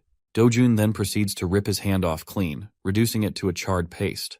By the end of the meeting, he walks away, ignoring the agonizing cries of the president. He does leave them with a final warning.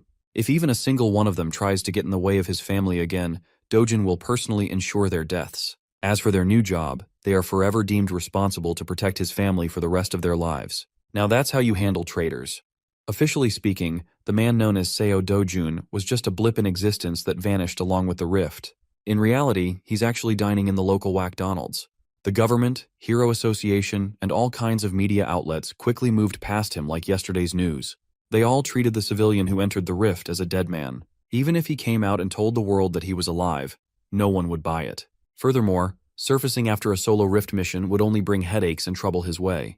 That subdued dog, Huang Chang Seob, is currently helping him find a new and suitable house so he can afford to move leisurely for the time being.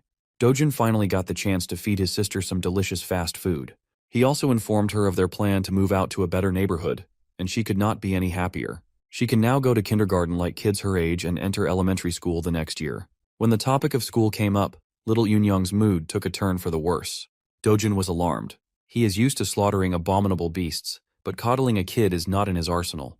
He was taken aback when her sister confessed how other kids tease her for being an orphan. Hearing his adorable sister's plight broke Big Bro Dojin's heart. If she does not want to associate with the mean kids, she doesn't have to. Those little bastards will get what's coming for them eventually. Finding out that she wouldn't have to attend kindergarten to be bullied anymore, Yunyang was hyped. Inwardly, Dojin is devising a plan to send his little sis to a prestigious private school where no one would dare look down on her. That night, Seo Dojin found out that Kim Eongu had stashed his grandma and sister in some random motel while he was stuck inside the rift. Glass's bastard almost broke his back trying to apologize. He reasoned that the motel is under the management of their company, so it is safer than any other place. Dojin does not have the energy to mess with lackeys tonight, so he just enters the room and sees his grandma once more. Little Yunyang pounced on him with a bear hug, and Grandma held his hand with tears petering from her eyes. She's just glad to see her grandson come back alive. At first, the hardened warrior was stunned, but once he felt the warmth coming from his family, he accepted the love they had for him with a smile. Little Yunyang has taken a liking to McDonald's, so they've been dining in that absolutely real place a lot. Today, she asked questions about Big Bro's job, being a hero. When asked if she likes having a hero for a brother, Yoon nonchalantly answered that she does not. While it is cool that heroes are strong and cool, they are also constantly in danger when fighting terrifying monsters. Sometimes they even die, and little Eunyoung just wants her brother to live with grandma and herself for a long, long time. Dojin had been so used to mindless bloodshed. Having someone worried about his well-being is quite a new feeling for him. In the harsh world of the past, he was the last human survivor. He fought monsters and creatures beyond your wildest dreams. In the process, he lost a lot of things. Now that he's given a second chance in a different world, something incredibly precious has appeared by his side. Feelings he had long forgotten are coming back to the surface. In this world, maybe he can live happily. Maybe he can just live a quiet life with joy and love.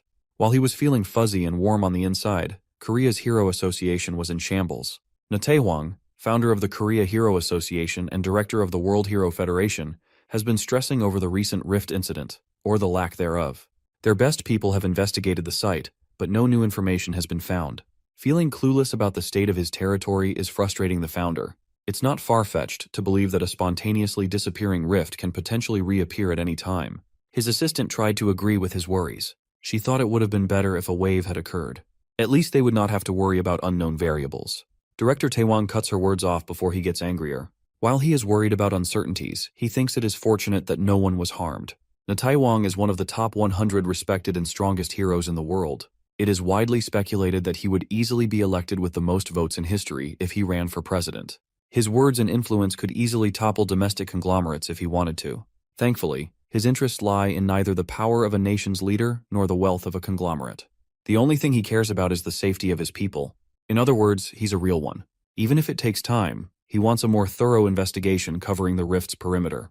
The residents around the nearby area have already agreed to sell their properties to the association, so that shouldn't be a problem. As a consolation, Taewon wants to offer those people more than the market price for their homes. That's the least they could do after causing such inconvenience. All reliable sources have relayed that multiple rifts have occurred in different countries. No matter how you look at it, something must be going on.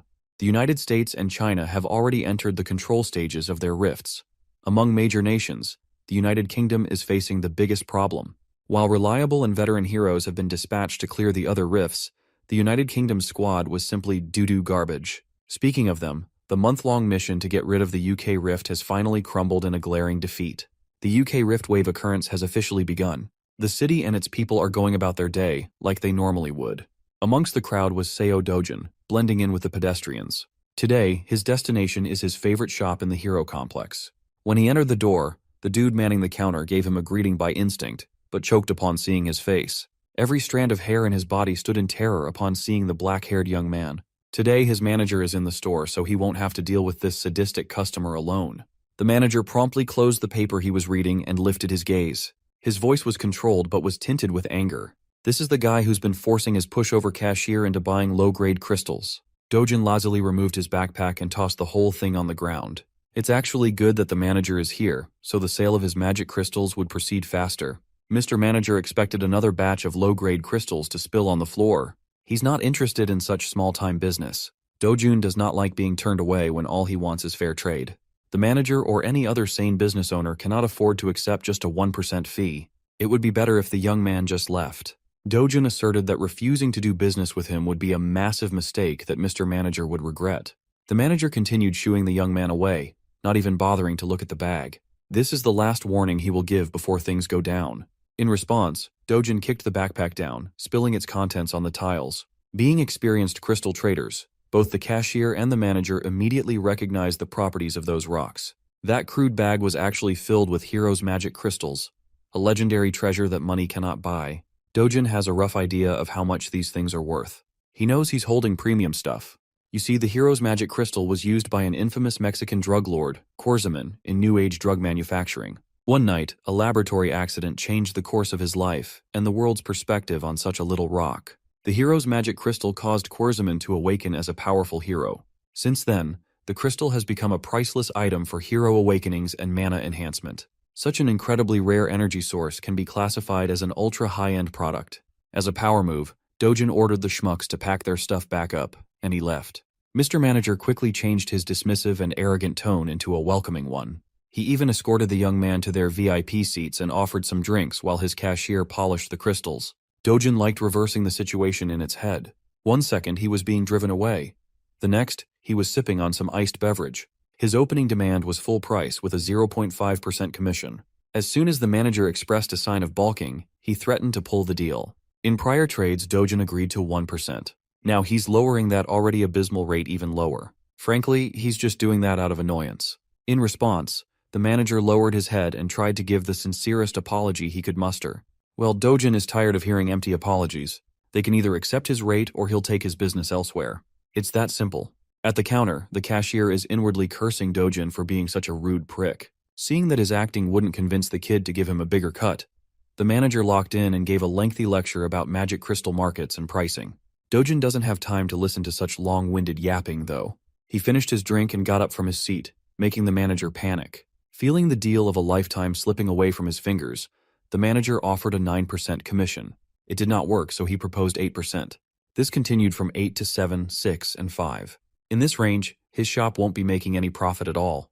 While the manager is in the pits of despair, Seo Dojun pounces and agrees to settle for 1% out of respect for their past dealings. Inwardly, the manager wanted to scream and curse the blatant extortionist. He just can't bear to let go of the product. The next words that came out of Dojun's mouth nearly made the manager piss his pants in excitement. Aside from the one he brought today, he has about 7 more bags of those priceless crystals. With that being said, the contract was quickly produced and signed. After a few minutes of officiating the deal, 67 billion won entered Seo Dojun's bank account. That's about $48 million. At this rate, his 110 billion won house doesn't seem so far off. The problem is that getting more high-grade magic crystals through normal gates is a time sink. If he could find a way to freely travel through rift zones, he could easily farm treasures like a madman. While looking at his phone screen, an administrative message was sent out to everyone in the country. The wave outbreak in the southern region of the United Kingdom had been finally announced to the general public. In the meantime, everyone is banned from traveling to the UK. After reading about a real problem in the real world, Dojin lost interest in messing with the manager of the shop.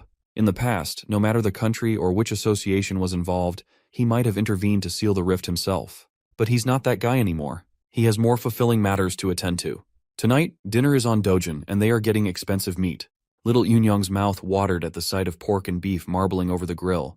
The expensive meat and succulent side dishes just kept on coming to the table. Worried that they were spending too much given the price tag on the menu, Grandma slowed down and asked her grandson if this was okay. 250,000 won for 100 grams is pretty steep. Dojin dismissed her worries right away. After making a killing with his crystal harvest, they could eat as much as they wanted, and it wouldn't even make a dent in his bank account. Yoonyoung's first bite made her fall in love with the taste of the wildly luxurious beef. Dojun continued adding more and more to the grill as Grandma watched in apprehension. Hell, there's another package of fresh ribs, prime ribeye, strip loin, and skirt meat coming to the table soon. At this point, the scale is just ridiculous. How could 2.5 people even finish that much food? Well, Grandma is underestimating the appetite of a protagonist. To knock her out of her worries, little Yoonyoung convinced Grandma to give the expensive stuff a try.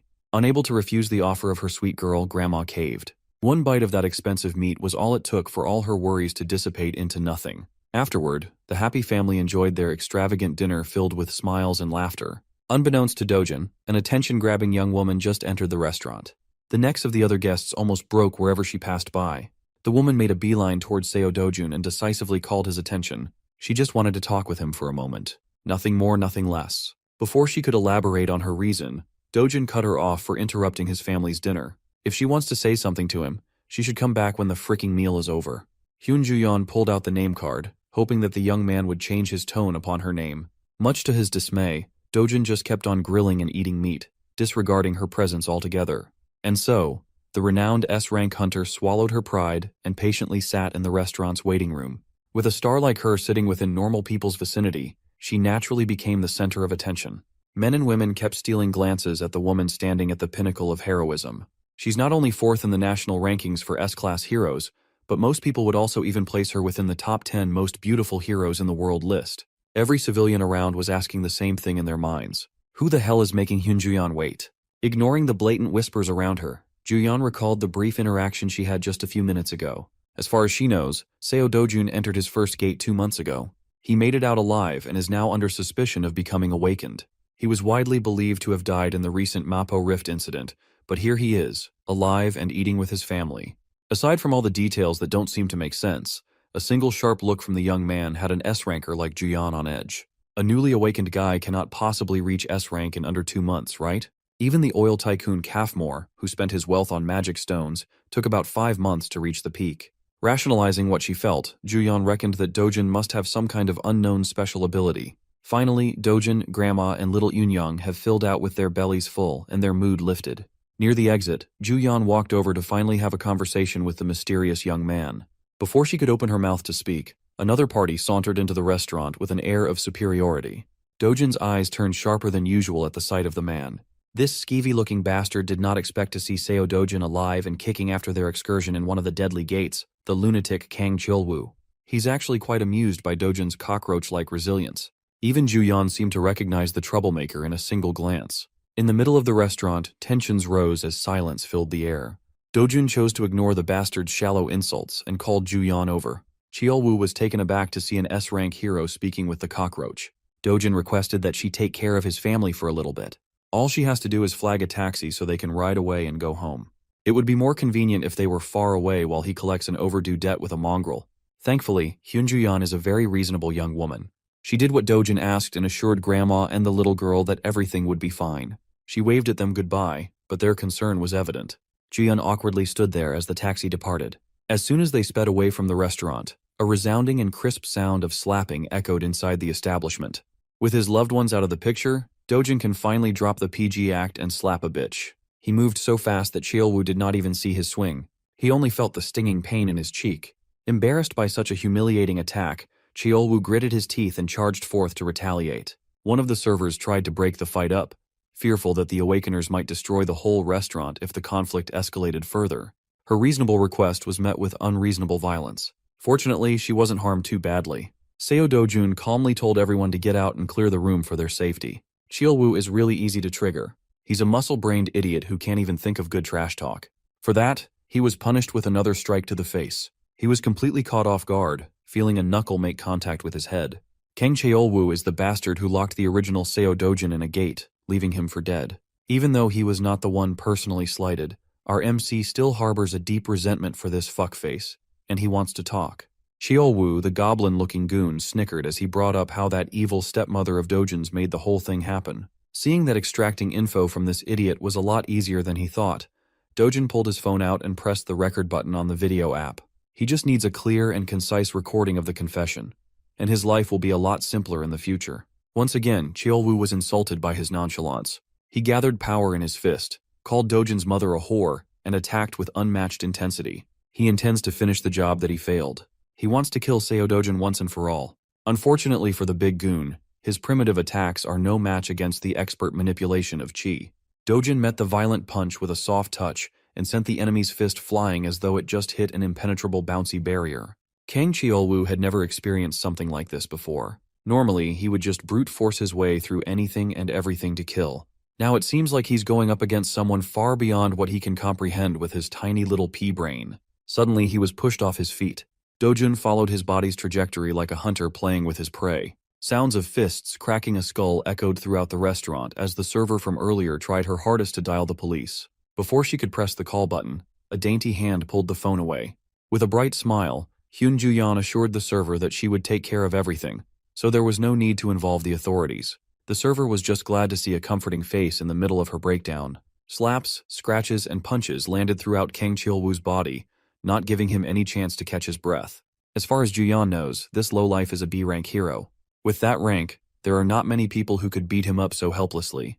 Based on this beatdown, Dojin might be classified as an A rank.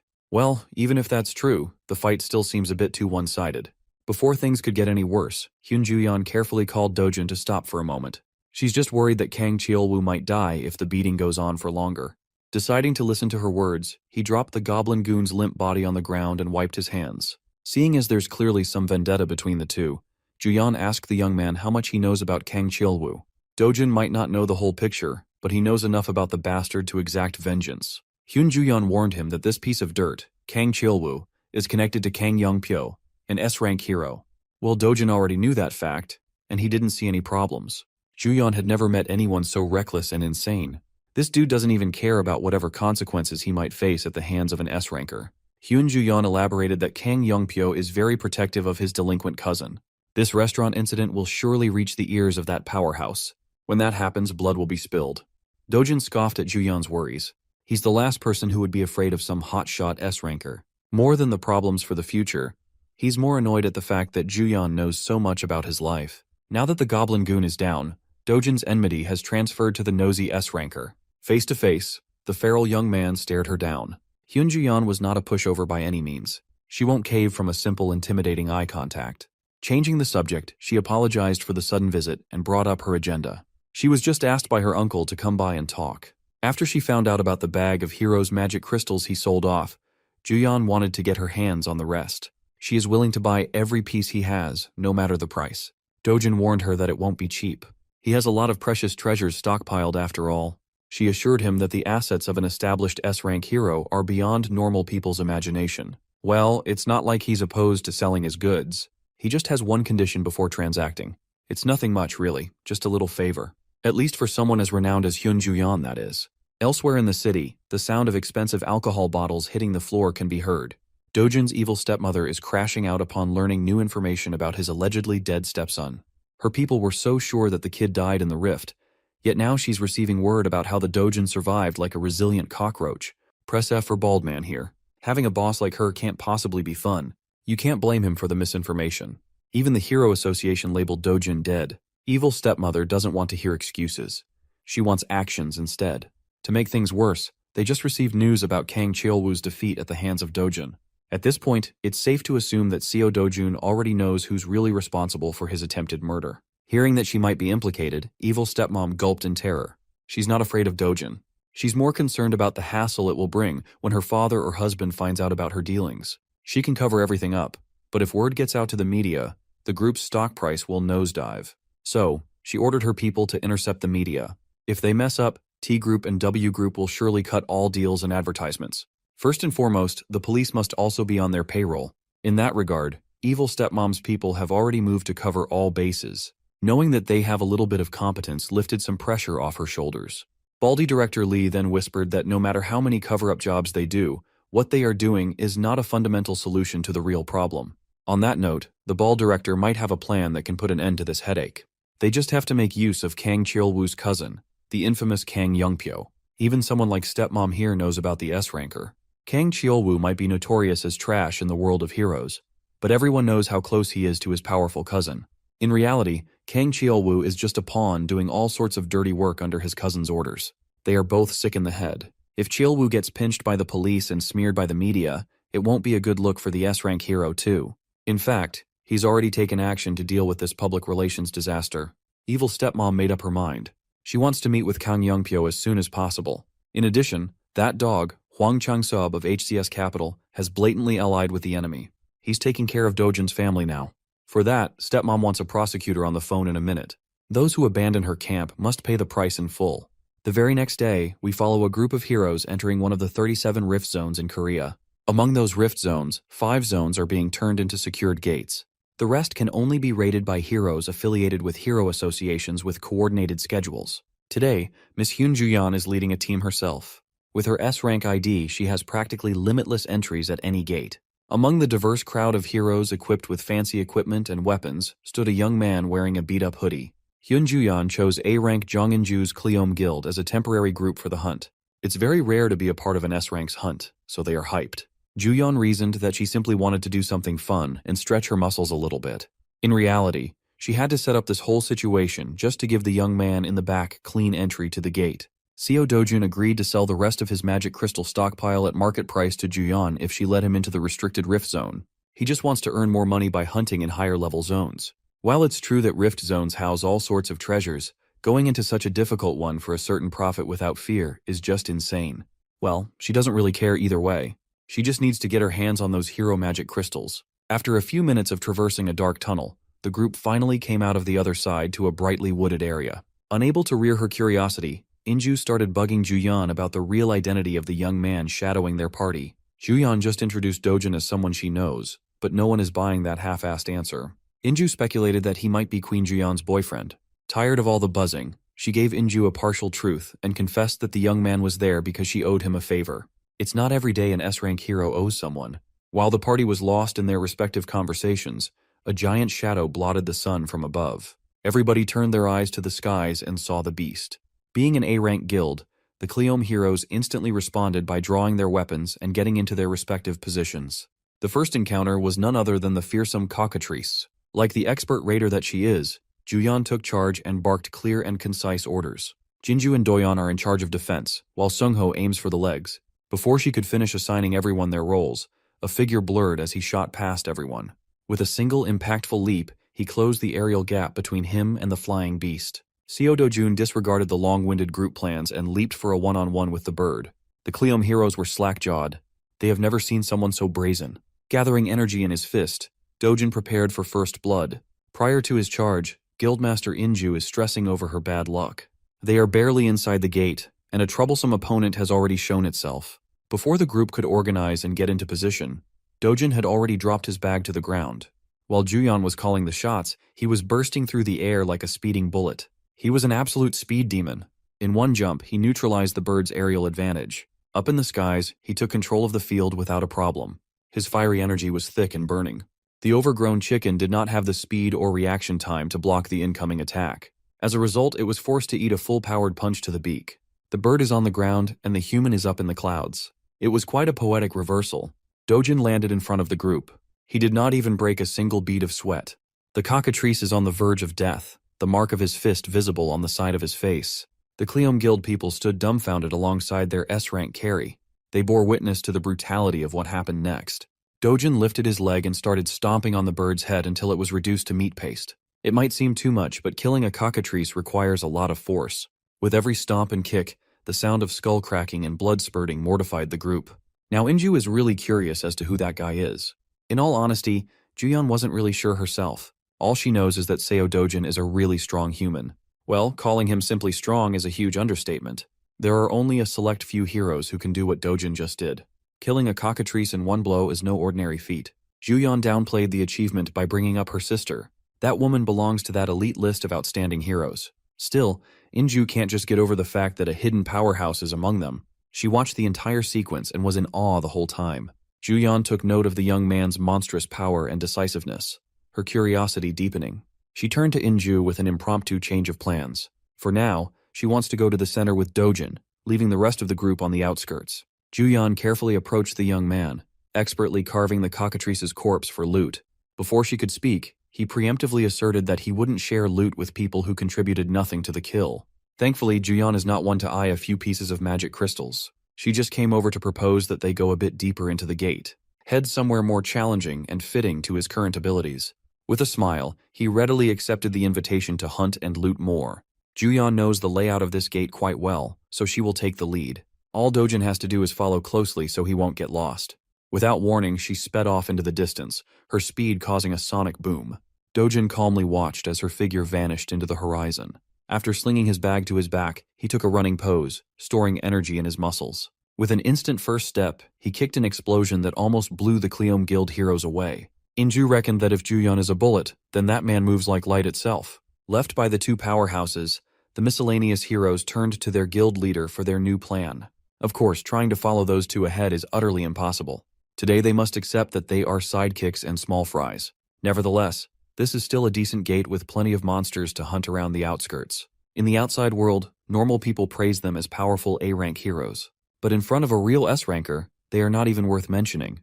Juyeon and that man are leagues above the entire force of Cleome Guild. Speaking of those two, their race across the woods is proceeding hastily. While maintaining breakneck speeds without much effort, Juyeon kept on checking her flank for signs of Dojun. Upon seeing no signs of the guy, she started softening up and thinking that she might have overdone the initial run. While she was thinking of slowing down, Dojun suddenly appeared by her side, asking if they could go a little faster. Juyeon's concentration broke and she almost tripped over. She had never experienced something like this before. Someone can actually keep up with her in terms of racing. When it comes to speed, she's in the top 2 in the nation.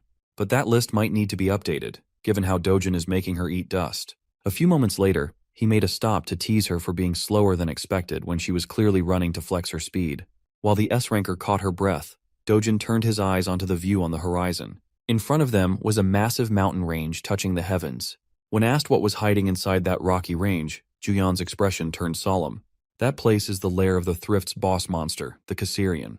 You see, this so-called Caesarian is a giant 20-meter monster resembling the draconian wyvern.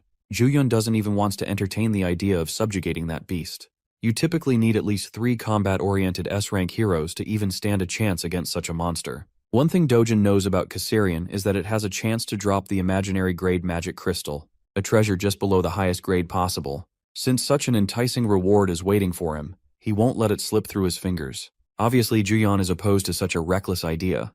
Well, Seo Dojin is fighting that draconic bastard with or without her. Juyeon watched as he fearlessly sped up, aiming to scale the mountains to slay the beast. She felt as though she did not have a choice but to follow him into insanity. Something grim awaits the duo inside the boss monster's lair. Bursting with unfathomable confidence to take down a beast that easily gives 3 S-rank heroes trouble, it really shakes Juyeon to her core. Do you know what's even more shocking? When she arrives at the site, she finds the same creature, the Caesarian, dead at her feet. The fight's already over, and she has absolutely no idea what the hell went down. Our boy casually plucks his knife from the creature's corpse, leaving her at a loss for words. Juyeon reflects her shock. The creature he just downed isn't just any boss monster. On that note, she talks about a prominent hero known as Park Hae-il who fostered a reputation for hunting down monsters like the Caesarians. Though he's an S-rank himself, the first time he went to hunt down the Caesarian, he was cautious enough to take 30 A-rank heroes along with him. And yet, even with all those precautions, the A-rank heroes didn't make the cut and were all slaughtered in the attempt. Park Hae-il was the only known survivor of the group who clung to the edge of his life by the end of the boss fight. From that moment onwards, the guy decided to rematch with the same monster. Only this time he was armed with 1 more S-rank and 100 A-rank heroes behind him. It's practically a small army at that point. The fight was brutal. They focused on piercing the creature's wings and negating its flight. The Caesarian of the time was then overwhelmed by a barrage of attacks from the heroes. This actually reminds me of the whole 100 men versus 1 gorilla debate that has been going around lately. My money is on the men, by the way, and the same is the outcome for the fight with the Caesarian, who ended up getting defeated. Despite this, only a handful of heroes remained from that battle. The rest, butchered by the beast's wrath. The damages they incurred that day were so prominent that Hae-il's guild, the Sweet Life, has yet to recover from it 3 years after the event. And yet, this one average-looking Joe has defeated the same Caesarian monster without much trouble. The funny thing is, with her constant glaring, he reminds her that she ain't getting any of these precious gems for standing around fighting the air. The remark may have annoyed her, but Juyeon is more focused on the ridiculousness of the man before her eyes. If she wasn't there to witness the battle, she would never believe in such a conclusion. The same terrifying Caesarian was taken down and obliterated in a single strike at the hands of 1 man. As for Dojin, my boy has successfully harvested the awesome-looking magic stone from the creature's body. He stares at it and tells her that he no longer cares about having an escort to guide him. From this point onwards, he's fine on his own. He also denies taking the rest of the valuables obtained by the dragon's body, such as its claws and teeth. Showing little to no regard for them, he turns back to reject her plainly, leaving the S-ranker stunned for life. Instead, he'd rather focus his energy on collecting the monster crystals. He even goes as far as to allow her to keep all of those valuables to herself as a form of payment. Juyeon takes a look at the creature for a moment and reaches the conclusion that she also doesn't need anything from the beast. It's evening now, and the rest of his group is shocked that one guy managed to collect 3 bags full of magic stones. It's an unbelievable sight even for the competent A-rankers. For their guild to have obtained the same amount, it would have taken them a minimum of 20 hours. And from the quality of the ingredients, even more than 3 days. It begs the question about the man's identity, and they're all staring down at Juyeon, who brought him along in the first place, and yet appears just as confused as them. Based off of Juyeon's own words, the A-rank guildmaster can't fathom how Dojin was able to beat the Caesarian without any proper equipment. With this accomplishment alone, he stands at the top of the hero ranks in Korea, unparalleled in his might. They really just said our boy is built differently. The A-ranker even thinks that he might be the strongest in the entire world at his level.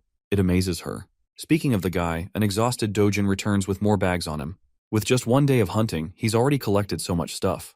At this point, the group is starting to think that no one will believe them if they reported this to the outside world. Dojin's godlike power is the definition of insanity to accept. Speaking of which, they're explicitly told not to drop a word of what happened here today in the outside world, something they have to ultimately accept. The gorgeous S-ranker walks up to our boy and talks about a bunch of things. From a distance, it looks like they're a couple who is flirting with each other. But that's only in the eyes of their group mates. I guess they're trying to convince themselves that this is the start of a ship. They also think that he's the only guy in the world who looks like a proper fit for Juyeon, especially considering their monstrous strength. The funny thing is how the A-rank guildmaster quickly realizes that these guys aren't the perfect couple she envisioned them to be. Instead, it seems like they're having an argument from the looks on their faces. She can't believe that there's a guy in the world with the ability to talk down to Juyeon of all people. The shocking thing is how Dojun hands her a bag and leaves quietly without saying another word. It astonishes the guildmaster even more. As for the state of the backpacks and the contents inside he collected, Juyeon states his own words. Turns out that Dojun fears the possibility that he'll become an overnight celebrity if the outside world learns that he killed the Caesarian. Since that is a clear issue for him, he drops the responsibility of it upon her shoulders. Hearing his decision, it leaves the both of them baffled for words. But the irony in all of this is that the law of manifestation ends up turning true, and Juyeon gives birth to a curiosity to explore more about this mysterious young man. Girl is in love. Over to a different location, we get to explore more about the famous S-ranker mentioned earlier as Hale. He's out here going beast mode on his punching bag. His assistant is in awe of his training because it seems like he's bursting out in rage. As mentioned before, he's the guild master of Sweet Life. The assistant helps him calm down, reminding him that a little bit of endurance will help him go a long way in these difficult times. Even the guild master agrees with that idea, believing that those who underestimate him will eventually suffer his wrath.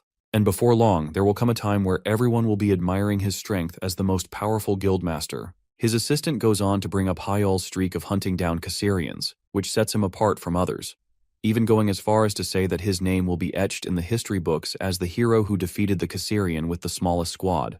The funny thing is, that title will never be overtaken from Dojin by anyone unless Stephen Hawking steps out of the grave and pulls a miracle. The guildmaster shares his enthusiasm with the assistant, going on and on about his own achievements. At the same time, their guild has been suffering major losses compared to what it was 3 years back.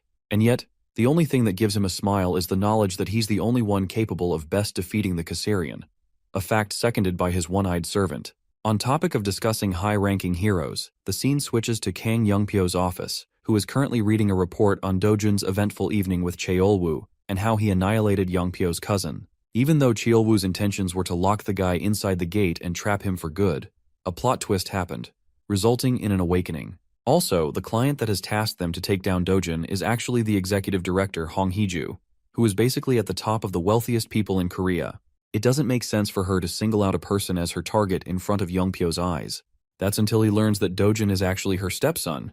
Though the boy was welcomed into their family at the age of 7, the moment Hee-ju's biological child stepped into the world, Dojun was kicked out of the family. This fact makes Youngpyo amused as he points out that not even being wealthy can save you from being kicked out.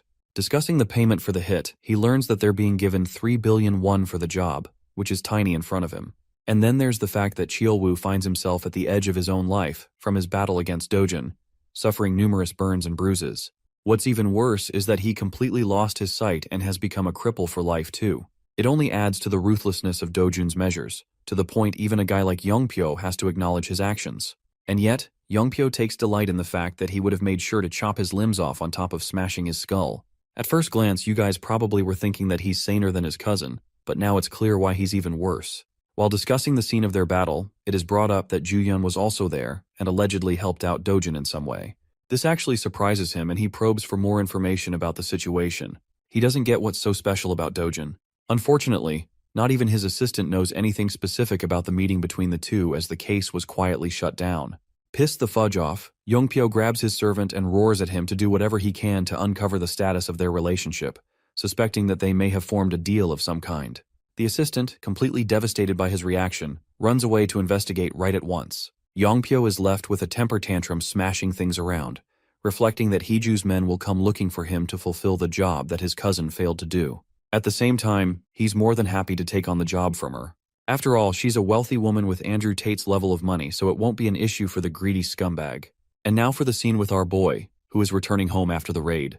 From today's experience, he's more than glad to have spent his time in a rift rather than a gate for proper hunting.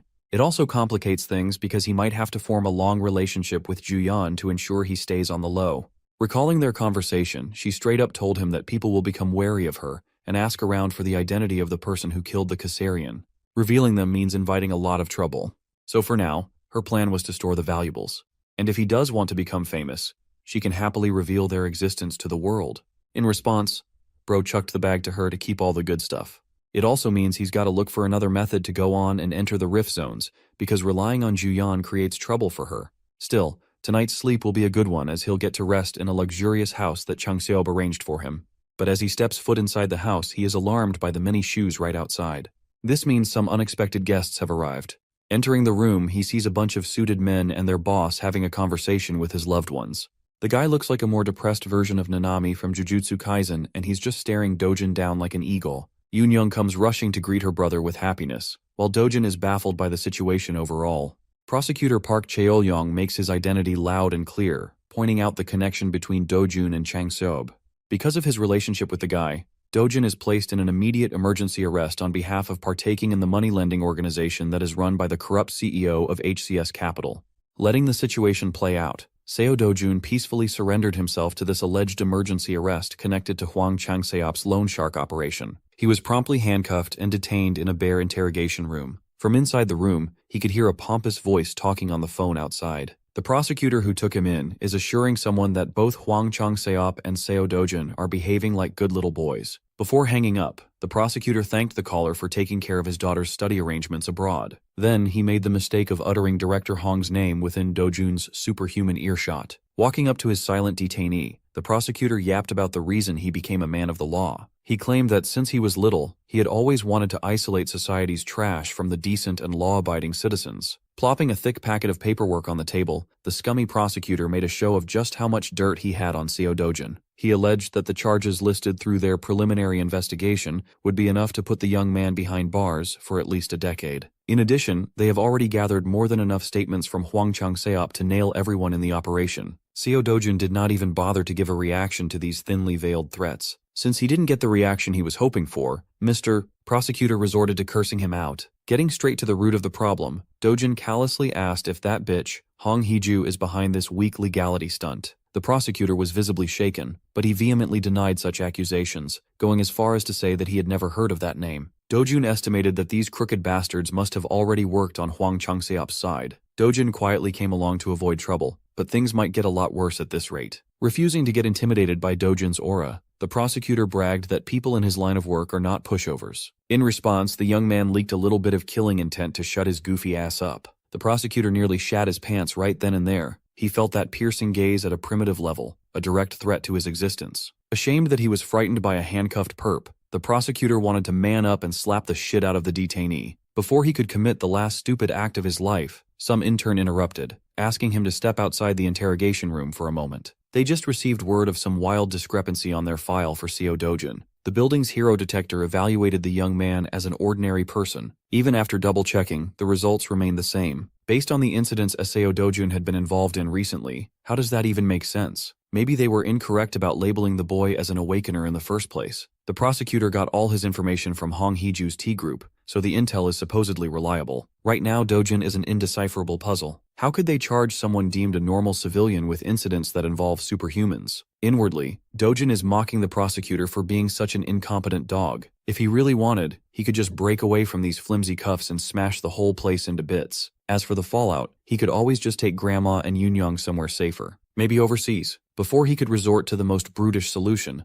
Hyun Ju-yeon, wearing a suit and tie, entered the interrogation room. She must have heard about this wrongful arrest and came to check things out. When asked why he was detained, Dojun frankly answered that he's not entirely sure of the reason himself. Thankfully, Ju-yeon advised him not to do anything reckless. She might be the only person who knows what this dude is capable of. The situation is frustrating, but using force now would only make things messier. Ju-yeon didn't wake up today expecting to get involved in the legal system, but she knows for certain that Dojun is innocent of whatever he's being accused of. With someone innocent facing unjustified punishment for false accusations in front of her, she feels obligated to correct it. Ju-yeon reckoned that the Hero Association would start a separate investigation soon. They will undoubtedly find out about Dojun's fake hero license, and will definitely dig into the recent Mappo Rift incident. Dojun asked Ju-yeon how his family was doing, and she realized that she was being treated like some secretary. When the young man glared at her with indecipherable intensity, Ju-yeon gave in and assured the guy that the family would be taken care of. As she walked out of the interrogation room, essentially becoming Dojun's legal representative, he proclaimed that this debt would not be forgotten. She won't show it, but Ju-yeon kind of liked that he's relying on her this time around. She promised that she would resolve this hiccup as quickly as possible. And she was not kidding at all. Hyunjuyeon's chosen method wasn't a straightforward legal defense by proving Dojin's innocence. Instead, she exposed prosecutor Park Cheol-young's various crimes and illegal dealings, resulting in his dismissal. Once that scumbag was out of the picture, a fair investigation flowed smoothly. Seo Do-jun was proven innocent with regard to the loan shark operation and other recent incidents. However, he couldn't avoid punishment entirely. As expected, the investigation proved his use of an unauthorized hero license. Thanks to Hyunjuyeon's active defense, he got away with just probation. While they were driving back to Dojin's home, breaking news about a previously unseen monster appearing in England and causing destruction came on the radio. The monster was described as a mantis-like creature,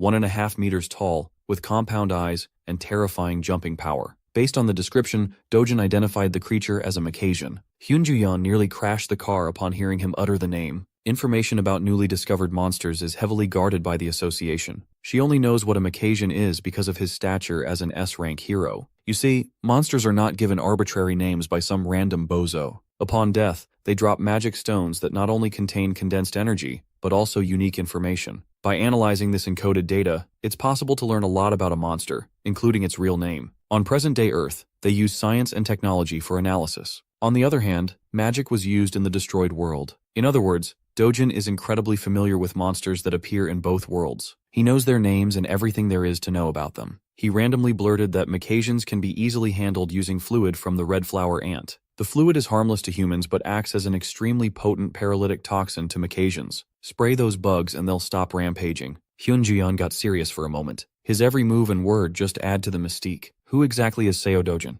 No matter how hard she tried to pry him about his real identity, Dojin never gave an answer. His mind is actually flying elsewhere. He's devising a plan to stop any and all future headaches from happening. The only reasonable solution he could think of was to kill that bitch Hong Hee-ju. Speaking of the devil, director Hong is at her wit's end. Nervously munching on her nails, riddled with anxiety, she tried to devise new plans to deal with her husband's bastard son. With the involvement of someone like Hyunjuyeon, she's feeling even more pressured to deal with the boy. The director's assistant wasn't much help. Even after exhausting their resources, they cannot find out what kind of relationship the S-rank hero has with Dojin. If they make the wrong move and offend someone of that stature, all the money the company has won't be able to protect their asses. More importantly, Hong Hee-ju was alarmed by the prosecution's report that Seo Do-jun registered as a normal citizen and not a hero in their testing machines. Based on everything they know about the boy, it's pretty clear that he awakened something dangerous. Maybe he has some ability to deceive the hero detector or something. Hong Hee-ju is hemorrhaging money from this crusade of hers, and the best her people can give are speculations. Absolutely livid, she finally bit the bullet and contacted the S-rank rascal, Kang Young-pyo, bringing 30 billion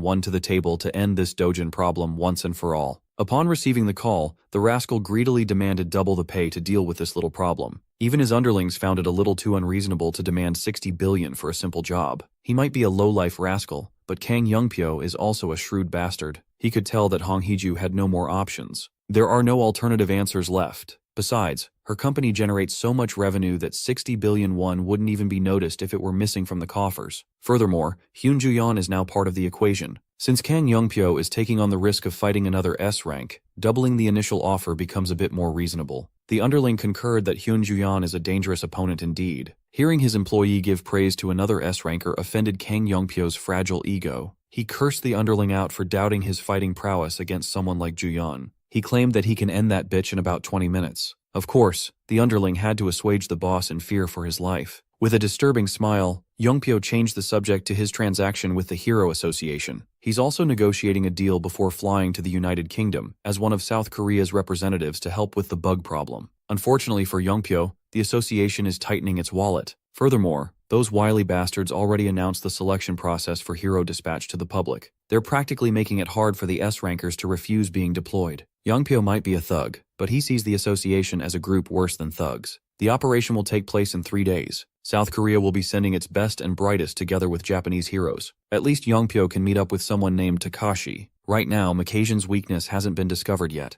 Being the one to discover such a crucial intel would raise anyone's stock to the moon in the eyes of the public. Speaking of Macassians, those bugs have extended their advance towards Cambridge in the UK. British heroes have been fighting non-stop to stop the relentless invasion of the giant critters. They assembled a decent team of heroes. Since it's the UK, they use a lot of blades in this region. The brave frontliners are struggling to deal with a single giant Macasian terrorizing the public. This mantis has the speed and sharpness to kill slow-moving heroes in one shot. Getting into the rhythm of things, the British heroes retaliated with a coordinated offense. The group of heroes had a balanced lineup, and based on their proficiency, they were nothing to sneeze at either. Some of them used magic to tear through the thick exoskeleton by force. The others would follow up with speedy melee attacks, letting the bug blood flow in the streets. With proper coordination and ample power, they managed to bring down their first Macasian. Just to be sure that the son of a bitch doesn't have a phase 2 or something, they cut its mantis head off. The British heroes finally scored a W, but a single monster took everything they had in the tank to deal with. To utterly crush their spirits, a few more Macasians surfaced to take advantage of the fatigued heroes. That night, the best heroes the UK could offer perished in a brutal and bloody wipeout. They did their best and put all their efforts into trying to stop the inevitable. Without clear information, they were helpless against unknown enemies. The pesky Macasians are now advancing south. The stalwart defense of Cambridge collapsed. There are now about 60 kilometers between the bugs and the capital, London. As the Macasians were about to do their final push to erase London off the map,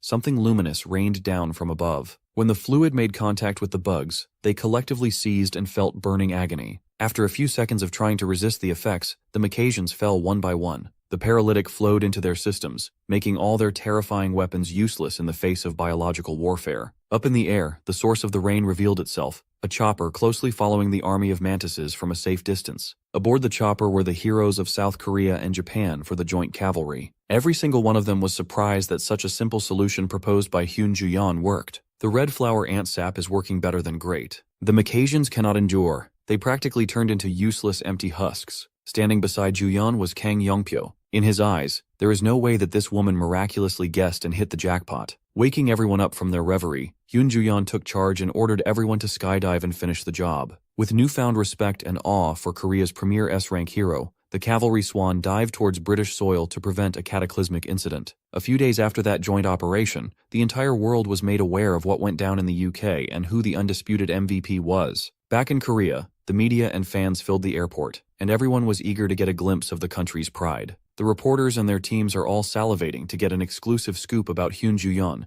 the best hunter during the UK expedition. She was the one who figured out the Macasians' weakness and led the operation to the end. She practically saved an entire nation from despair. It's said that before leaving, she was knighted by the royal family for her heroism. When Hyun Ju-yeon finally stepped foot inside the airport, camera flashes and cheers from the civilians erupted. Like a real celebrity, she had long since been used to the limelight. Behind her was Kang Yongpyo trying to aura farm like he doesn't have a fucked up haircut. Even though Ju-yeon is a public figure, the intensity of today's welcome was still a bit overwhelming. As for Kang Yongpyo, he was credited with killing most of the Macasians on the expedition. Keep in mind that he basically killed paralyzed and helpless bugs. Their entire entourage of heroes consisted of 200 people. The brilliant performance of Korean heroes was the reason the UK still exists today. On the news, details about the Macasian hunt, including the red flower ant sap weakness, were made public. Walking around the city, our boy, Seo Dojun, overheard the news and paused for a second. He was glad that Ju-yeon was able to use his intel, but when they showed Kang Yongpyo on the Jumbotron, his mood soured. That smug-looking bastard on the screen is one more loose end he needs to take care of soon. Inside a random high-end restaurant, Seo Dojun is drinking coffee with the woman of the moment. Hyun Ju-yeon kindly unloaded tons of presents for little Yunyoung, Grandma, and even our boy. She warned him not to check the contents now. It would be better to open everything at home. Ignoring her words, Dojun found some nice-looking clothes in his pile of gifts. Ju-yeon simply wanted to give him a token of thanks for that invaluable tip.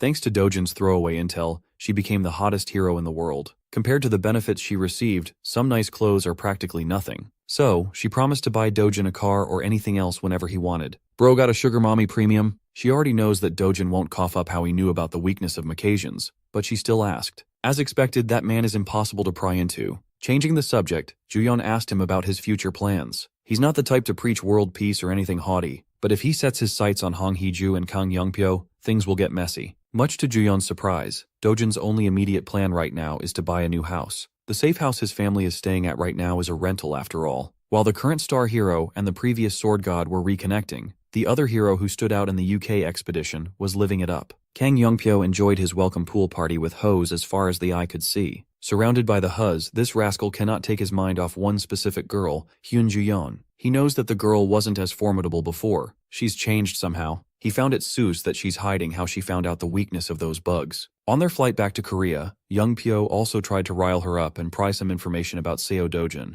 He brought up how Juyeon swooped in to save the day when Dojun got mixed up with a corrupt prosecutor. She was also present when Kang Cheolwoo was torn apart. Knowing that he's trying to get a rise out of her, Juyeon asserted that Cheolwoo the dumbass started that scuffle. Before that encounter, he attempted to murder Dojun and failed. Kang Yongpyo's mouth twisted into a demented smile and agreed. He also blamed the fool for getting blinded by petty cash. Even so, Cheolwoo is still his dear cousin. He can always use their relationship as justification to get revenge on that Seo Dojun fella. For a split second, Juyeon nearly slipped and showed emotion while she was being scrutinized by a shrewd bastard. She immediately distanced herself from the conflict and insisted that she was in no position to interfere if something was to happen. Kang Yongpyo was confused. He really thought she was closer to that Dojun guy. Ignoring him for the rest of the flight, Juyeon put her sleep mask back on and went back to napping. Still, even after that conversation, Yongpyo still can't shake the feeling that she was not being entirely truthful. Kang Yongpyo's paranoid ass is still maintaining caution with regards to Seo Dojun. Back in England, the original site of the breakout in Long Sutton was the shrubbery. The damage the monster wave inflicted on the place was still apparent. The British Hero Association deployed what little hero force they have inside the rifts to at least secure the magic stones before the second wave flares up. Some of the guards outside are discussing how they could have easily stood out as D-rankers if they just knew that Macasians could be taken down with just a little bit of red flower ants sap. If their forces managed to block the wave early, they could have easily farmed ungodly amounts of magic stones. You see, once a rift breaks with a monster wave, it can never be converted into a gate. For the second wave, it's highly likely that a different kind of monster would pour out. There are plenty of records about entire countries being wiped out in the second wave. The unknown factor is the worst part. Suddenly, the rift throbbed. The raid team just went in not long ago to harvest stones inside. It's only been 5 hours. It's not nearly the time to pull out. Even so, the D-rank guards tightened the monitoring since desperate civilians trying to steal loose stones are a common sight near rifts. Instead of the usual sequence of people pulling out the rift, the whole thing seemed to shatter. Instead of the mining team, something or someone else came out of the rift. His humanoid face was scarred, and the set of armor he was wearing looked out of this world. This guy is definitely not a hero. His outfit and scars don't even look realistic. Before the poor guards could contact the headquarters, they lost control of their bodies and floated in the air. The man took a single step, and it felt like he teleported while effortlessly lifting the guards. British Guard number 1 tried to fight back using the UK's signature weapon, 3 knives. The flying blades reached their target, but multiple circular green lights made them vanish like they never existed in the first place. With a hoarse voice, the man complained that these guards are way too weak. He clenched his fist and made the green lights move. As a result, the guards were painfully sliced and diced, losing their limbs. Imagine getting turned into a limbless mannequin on the job. A dark miasma flowed out of the man's body. Using that dark miasma, he held dominion over space and grabbed one of the guards' smartphones. He verified the current date and calculated that it's been 10 years since the last time he set foot on Earth. And yet, his mission hasn't even reached 20%. After all his effort to open dimensional rifts, is it finally time to admit his failure? No, he just needs to increase the mana concentration to get back on track. But before that, this planet is due for some decent cleaning up. It's about time to weed out the weaklings. Back in South Korea, specifically in the Paju region, a young man is venturing into one of his routine farming escapades, oblivious of what's happening on the other side of the globe. Slinging nothing but a backpack, Seo Dojun walked around the restricted area. Suddenly, his senses flared up upon noticing abnormal vibrations in the ground. As he had expected, a battalion of disgusting worm monsters surfaced, eager to sample some meat. Their bodies were filled with metallic spikes, their mouths layered with sharp fangs. Dojun stood in the middle of the party, completely calm and unperturbed by the flashy display of power. Instead of looking up to the monsters, he turned his attention downwards, to the holes that the worms made. He measured the hole with a glance, and estimated that there are about 26 worms underground within a 100-meter radius. With a twisted smile, he gathered mana in his hand, eager to test the bugs. He wondered how many worms could survive his initial attack. He sent the concentrated mana blast barreling down to the hole, and an eerie silence followed. After a few seconds of idle waiting, the much-awaited explosions finally spread towards every other hidey hole in the area. Along with debris and sweltering flames, every worm wriggling downstairs was forced upwards to escape being cooked alive. Dojun is a proponent of working smarter instead of harder. With this technique, he doesn't have to get dirt in his drip. While he was busy farming free stones from the disgusting worms, a meeting of grave importance was taking place in the city. Min Hongki, Korea Hero Association's deputy director, and his boss, Na Tai Wang, were discussing a young man who was proving difficult to deal with. Of course, they were referring to Seo Dojun. According to the reports, the guy's strength could not even be measured with a standard hero meter. Other association executives, namely Vice President Park Seong-cheol, found it preposterous and threatening to have a presence like that roaming free in the country. They want Seo Dojun to answer the association. According to the deputy's intel, every bizarre thing about Seo Dojun started with Kang Cheolwoo's evil plan. After awakening in the gate raid where he was supposed to die, Dojun drastically changed. He later took his revenge and handled the new rift in Mappo by himself. Sure, he showed some excessive actions from time to time, but he always had good reason to do so. All in all, Seo Dojun's power can be classified as an overwhelming force. Natewang mused that a wild horse is the hardest to handle. Nevertheless, they have a good horse in their stable, and that's what matters. What spurred this discussion in the first place was Dojun's request for an official hero license. He was granted special privilege to skip the standard procedure since he had a guarantor. Of course, that backer was the S-rank darling of the country, Hyun Ju-yeon. Upon hearing his connection with the Golden Girl, the geezers of the association were flabbergasted. Knowing that they can't afford to offend Ju-yeon, given how hot her name is at the moment, Seo Dojun's request for a hero license was smoothly granted and expedited. He was slotted in as the 8th S-rank hero of South Korea, and he had never even stepped foot in the association. Thanks to his newfound status, he can finally hunt in any rift zone he pleases to his heart's content. It's not a bad thing to have. The way he wreaked havoc in the Paju rift zone, burning dangerous worms to a crisp, quickly reached the association director's ears. That intimidating geezer was quite amused that the country's newest S-ranker is already living up to the title. It's not every day you hear about a hero entering a second-degree rift by himself without any guild members or allies to support. It's simply insanity in the eyes of normal people. The vice president, who was the one so strongly opposed to Seo Dojun, is now advocating to reveal the young man's identity to the public, so the association can start promoting a new rising star. Thankfully, the deputy shut down such a stupid and greedy idea. Min Hongki asserted that they should ask for the man's opinion first before exposing him to the life of being a public figure. VP argued that since they are in an era of unrest, giving the people another symbol of hope in the form of a new S-rank hero would relieve the stress of the masses. Mr. VP tried his hardest to sell the idea to director Na Taiwang, but the geezer chose to be prudent. Before the association makes any move, he wants to meet the boy himself face to face. Speaking of the devil, Seo Dojun is still in his worm-killing marathon. If he wasn't using mana explosions, he's using good old brute force. While he cuts through one poor worm, the rest of the wriggling bastards loom over him. They might be a tough opponent for normal heroes, but their moves are practically telegraphed in Dojun's mind. With his hand enhanced by the burning power of his mana, he unleashed a wide sweep that burned and beheaded a dozen worm monsters in one fell swoop. He landed back on the ground, and dozens of dead worm carcasses dropped around his feet. Dojun stood above the mountain of corpses to aura farm like G. His hands were still scorching from the afterburn of his technique. He sighed and waved the remaining flickers off. As expected, the mana consumption rate of continuously hunting and killing swathes of high-level monsters is no joke. To remedy that problem, Seo Dojun finally decided to get a befitting weapon. As expected, the best place to get some much-needed equipment was the Gasan Hero Complex. Seo Dojun picked an innocuous store and entered.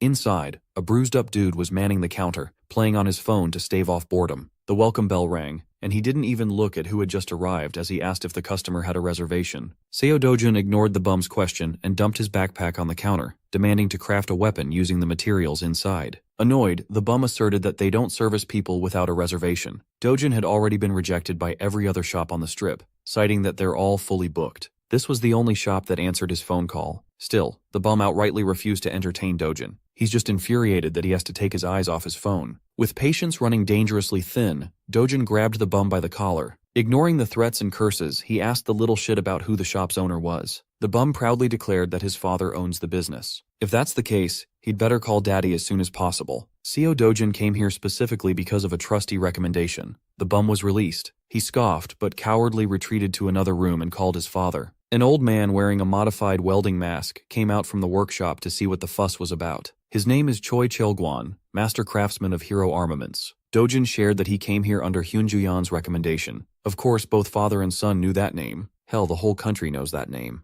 Old man Choi was just surprised that an S-rank celebrity knew about his craft. Seo Dojun didn't come here for useless chit-chat, so he just pulled out the materials from his bag. The old master gave the mats a thorough inspection and identified them as a giant black viper's fang. It has been a long time since he had seen one. Well, Seo Dojun wants a decent sword made of this stuff. He wants his weapon to be as long as possible. Don't we all, brother? The master craftsman argued against the request. Stretching non-metal materials too much would be detrimental to their durability. It would be more effective to make 2 medium-sized swords instead. Hearing that weak-ass compromise, Dojun asked if the old man was openly admitting to having subpar skills to craft what the customer wanted. Nevertheless, he doesn't want 2 swords. He just wants to fuse them together into one. All that matters is length. Well, it matters how you use it too, buddy. Aside from absurd length, he wants the mana absorption rate cranked up to the maximum level. Hearing the ceaseless and borderline unreasonable requests, the bum could not stand aside much longer. He is proud of his dad, a man who could craft weapons with at least a grade 3 mana absorption rate. Seo Dojin responded by picking up one of the swords displayed in the shop's forefront. He gave the blade a once-over and evaluated the material as grade 5. Then, he gripped the sharp end of the sword with his bare hands. Father and son stood silent and in shock as their unusual customer performed a miracle. The tightening continued until the death grip made the grade 5 material shatter under sheer force. This product, which the shop was so proud to display up front, was reduced to nothing but sharp dust and debris. The bum thanked his lucky stars that he didn't fuck with the mysterious customer. The old man watched his creation splinter apart. Seo Dojin warned Choi Chil-guan that if he was going to craft garbage with the materials provided, he'd better drop the job now. If these hands can turn a grade 5 weapon into fine dust, imagine what it could do to your face. After finally securing a shop that would accommodate his demands, Seo Dojun set out for another dungeon. Today his target is a green-skinned, one-eyed freak of nature.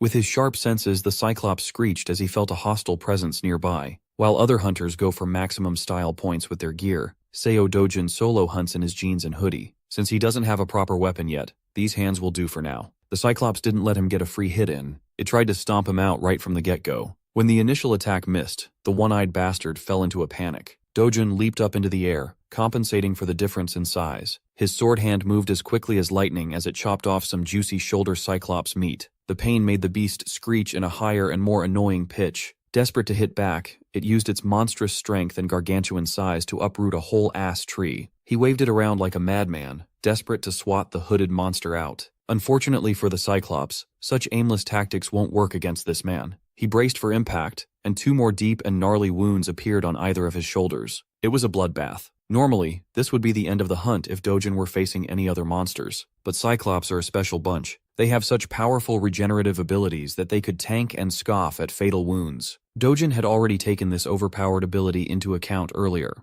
If the enemy has insane healing, you just have to keep doing damage. Without giving the Cyclops a chance to retaliate after a fresh region, Dojin scratched, sliced, and diced his way through the tough flesh and grotesque innards. To cap things off properly, he beheaded the giant monster and stuck his superhero landing. It was a clean but bloody victory over the green-skinned meathead. Seo Dojun sighed in light exhaustion. Right now, maintaining a mana sword for extended periods of time is still too demanding and inefficient. He grabbed his bag and retrieved a pitcher. Dojun dipped that thing into one of the grotesque wounds he gave the Cyclops, as if he were just getting juice. This was the exact aim of today's expedition, to grab some of that good Cyclops blood. He returned to the Hero District by sundown. As usual, the bum was manning the counter, so he wordlessly plopped his blood pitcher down. He instructed the papa's boy to give the pitcher to Daddy. With this, the 2 black viper fangs could be easily fused together. After that short explanation, he refused to elaborate and walked out of the shop. All the basic materials for his weapon have been gathered, but if he wants a higher mana absorption rate, he needs one more ingredient. There is only one place on Earth to find it. While he was planning and mapping a way to find that secret ingredient, his fellow S-ranker was receiving a very important call. Hyun Juyeon was having a relaxing vacation when she picked up the call and heard a country mentioned, Brazil. The sun is up, and the water is just right, but Hyun Juyeon can't even fully enjoy her vacation due to that call. After their recent European mission, the Korean Association had decided to send its heroes to Brazil. That means the Brazilian government and association have given up on shutting down the rift zones themselves. As far as Jong Eun-ju knows, Brazilian monsters are especially violent, but the magic stone drops are unnaturally high. With a lot of money on the line, her Cleome Guild is slated to go too. She urged Juyeon to accept the mission and go with the friend she was with a few days ago. Inju reckoned that the country's 8th S-ranker must be that dude they went into the dungeon with, the one rumored to be Hyun Juyeon's man. Inju is all for supporting this budding love. She found it romantic that 2 supremely powerful people hunted a fearsome Caesarian with just the 2 of them. After a lot of goading, Inju finally succeeded in getting Juyeon to agree on the Brazilian mission. However, she has no idea if that guy would even come. Back to the little shop in Gasan Hero Complex, Old Man Choi was looking at his own creation with awe. He never could have imagined that non-metallic materials could be melted and fused together by using Cyclops blood. If it weren't for this young man, he never would have come across such a bizarre technique. With this, he can make the sword as long as Dojin wants. They could go to the upper limit of about 180 centimeters. Seo Dojin wants a 2-handed blade with an adjustable grip for one-handed swings, something that weighs about 5 kilograms. Old Man Choi was surprised to see the rude kid from yesterday speaking so politely. He actually knows basic manners. Maybe his weapon really is just that important to him. Old Man Choi warned that 5 kilos would be heavy to swing one-handed. It's not like you'll swing the thing only once or twice. Dojin knows what specs he wants and he won't budge on that. Old Man Choi estimated that the crafting process would take at least a month, and the mana absorption rate should reach grade 7. He was unsatisfied with just a grade 7 rate. That level could not possibly hold his full power. As expected, he really needs the final push from one particular ingredient. Dojin headed for the door and tasked the old man to just get the shape done for now. The mana absorption upgrade can wait until after he has the rest of the materials. As an experienced artisan, Old Man Choi had some idea about what material the boy was referring to. He couldn't help but shudder. A few days later, Seo Dojun went out to the city to meet with a very important woman. Hyun Juyeon fulfilled her promise and got him a brand new car. Dojun appreciated the gift very much. She assured him that this legitimately was nothing compared to how much he helped her. It's just a $1 billion one car, which is no big deal. When he thanked her with a smile, Juyeon reverted to being a shy girl for a moment. While he was inspecting every inch of his new wheels, Juyeon inquired about what happened to him in the Hero Association. After meeting with the bigwigs, those crusty old men proposed to make his info public, but Dojin demanded a hefty payment if they wanted to do that. He recognized that President Na Taewang is all about the greater good, but politics muddle everything. Anyways, the negotiation fell through. After his external examination, Dojin hopped into his new car. Hyun Juyeon quietly jumped onto the passenger seat. While putting her seatbelt on, she brought up the association's preparation for the impending Brazil operation. After hearing her say Brazil, Dojin muted every other word. He drew closer to her and sincerely asked if she was going. Stunned, she barely managed to stammer that she would be. If that's the case, he invited Juyeon to go together. The S-rank Brazilian Riz is unreal. It made the heart of the nation's hero skip a beat as her cheeks uncontrollably blushed. Meanwhile, another woman is turning red because of Seo Dojun. The rich bitch, Hong Hee-ju, is in the middle of getting scammed by Kang Youngpyo for even more cash. He urged director Hong not to pinch pennies at a time like this. He already has a $3 billion in advance, yet he wants more. This man hasn't even started on his supposed job to finally kill Seo Dojun. Running out of patience, Hong Hee-ju seriously considered just hiring someone else to do her dirty work. She reckoned that there are plenty of lowlifes out there who would kill for tons of cash, no questions asked. Kang Youngpyo just laughed at her outdated intel, so he threw in a free tip. He just found out that Seo Dojun has just become the nation's latest S-ranker. They are practically peers. Director Hong refused to believe that the weak-willed child she drove away from the family had turned into some kind of superhuman. Youngpyo spent a lot of his own money to secure this info. If Hong Hee-ju doesn't want to believe it, she can just wait until Seo Dojun climbs this tower and kills the bitch himself. With desperation and fear for retaliation, Director Hong stopped Youngpyo from leaving. She is out of her depth, and she doesn't want to die. This crazy lady promised to pay as much as it would take just to take Seo Dojun out of the picture. Kang Youngpyo smiled and replied, he changed his mind. Instead of getting more cash, he would rather have a stronger business partnership with the director's conglomerate going forward. At this point, Hong Hee-ju would gladly say yes to any form of payment. In that moment, he received a very important text message. It seems like the heavens are smiling upon the accursed lady. The perfect chance to take out Seo Dojun just came up. A few days later, the nation buzzed with the news of yet another international expedition for the nation's heroes. All the S-rankers that accepted the mission are now aboard a luxurious private jet. In social media, people are excited to watch 5 S-ranks save a country on the brink of annihilation. Korean users were bursting with pride. One of the S-rankers was Jang Sung-ho, who carried the P group to the top on his own. He only agrees to missions if there are tons of money to be made. There's also Park Hae-il. His guild had recently shrunk to nothing, so the cash reward for this expedition is sorely needed. Hyun Juyeon, on the other hand, is the country's current national hero. She just saved Britain, and now she's going to Brazil without resting in between. Kang Youngpyo must be going after hearing the word about the tax exemption for every magic stone scored in the mission. Snagging a single mid-high stone could change a normal person's life. While the other S-rankers were praised and talked about on the internet, one figure incurred more questions than rumors. Seo Dojun was seen as a young rookie making a debut on the international stage. Nothing fancy. With these 5 heroes at the top of the food chain, Brazil is about to get rowdy. After a long and uneventful flight, the group finally arrived in São Paulo, Brazil. The Brazilian Hero Association has convened to discuss how everything will go down.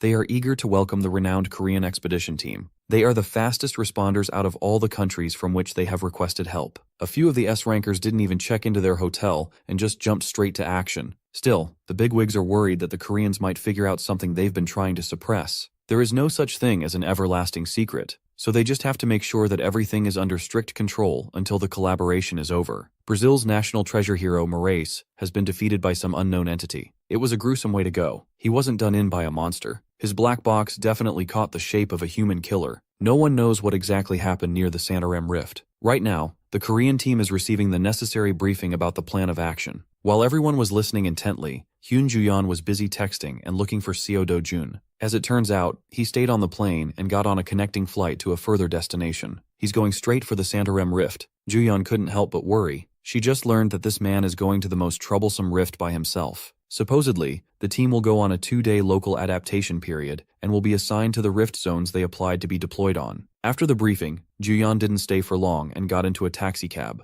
Kang Youngpyo followed her to ask where she was heading when they weren't supposed to move just yet. Just to get rid of his annoying ass, she spilled that she's going to Santarem for a bit. Youngpyo obviously found that sussy. The Brazilian Association explicitly warned them of the dangers of that place. The rift zone near Santarem had turned to a barren wasteland. Hyun Ju-yeon and the Kleom Guild convened with Seo Do-jun to tag along in his supposedly solo mission. Since they went to the trouble of rushing to this forsaken place, Ju-yeon demanded to know why he's in such a rush. Do-jun asserted that they were the ones who arrived late. They bickered like an old married couple. Exhausted by her ceaseless questions, Do-jun finally answered that he's going for the blue croco. It was an underwhelming answer. Displeased by how casually he talks to her, Ju-yeon insisted that she's 3 years older than him and demanded a little more courtesy. While they continued to bicker, the Kleom Guild just stood back and watched. Guild leader Jong In-ju had never met anyone who had the balls to boss Ju-yeon around. As they got deeper and deeper into the rift zone, some of the Kleom Guild members felt hesitant to advance without a proper plan. But the presence of Hyun Ju-yeon at the party assured them that they'd be safe. There is no denying how skilled she is, but it looks like the newbie was the one taking the lead. While the others doubted the man up front, those who had been present for the dungeon run a while ago were confident in the newbie's leadership. Confused and a little worried, Ju-yeon wanted to know if Do-jun was planning to shut the rift down. He denied having such a lofty goal. He just came here for the materials and to squeeze the zone for all it's worth. After a few more minutes of peaceful trekking,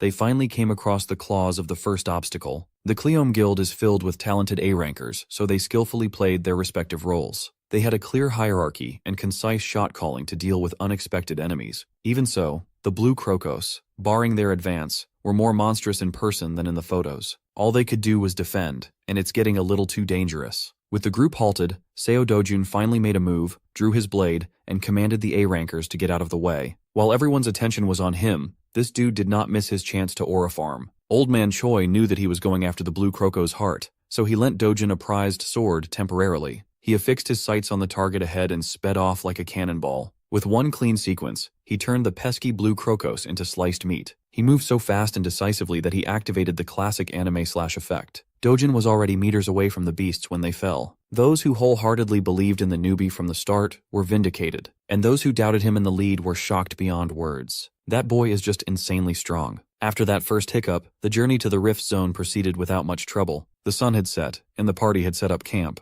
Huddled in the campfire, the Kleom Guild could not shut up about how Mr. Seo Do-jun took down a group of blue crocos by himself in one shot. He didn't even break a sweat. It's not yet known to the public, but that's how he beat the fearsome Kassarian as well. One thing is for sure, this man is no ordinary hero. While others gossip, Do-jun was busy watching his sickly-looking steak cook. Hyun Ju-yeon approached his spot and asked if he had finished organizing the blue croco heart. Well, the coolers he brought with him are filled with that stuff now. Ju-yeon still can't think of what those hearts are good for. Turning her attention to his pan, she asked what kind of meat was sizzling in there. It's certainly not beef. He casually answered that he's grilling some blue croco meat. She could taste his meat if she'd like. There are plenty of provisions prepared for this expedition, yet this man is cooking what he hunted. Ignoring her disgusted expression, Do-jun bit into his grotesque meal. He chewed and swallowed like he was dining in a barbecue restaurant. Using his knife as a fork, it was quite a grisly sight. Even Jong In-ju was weirded out. They have so much normal food in stock, yet their leader is chomping on cursed meat. After getting over her initial disgust, Hyun Ju-yeon got curious. She picked up a cut for herself and stared at it for a while. In-ju wanted to stop her friend from doing something she might regret,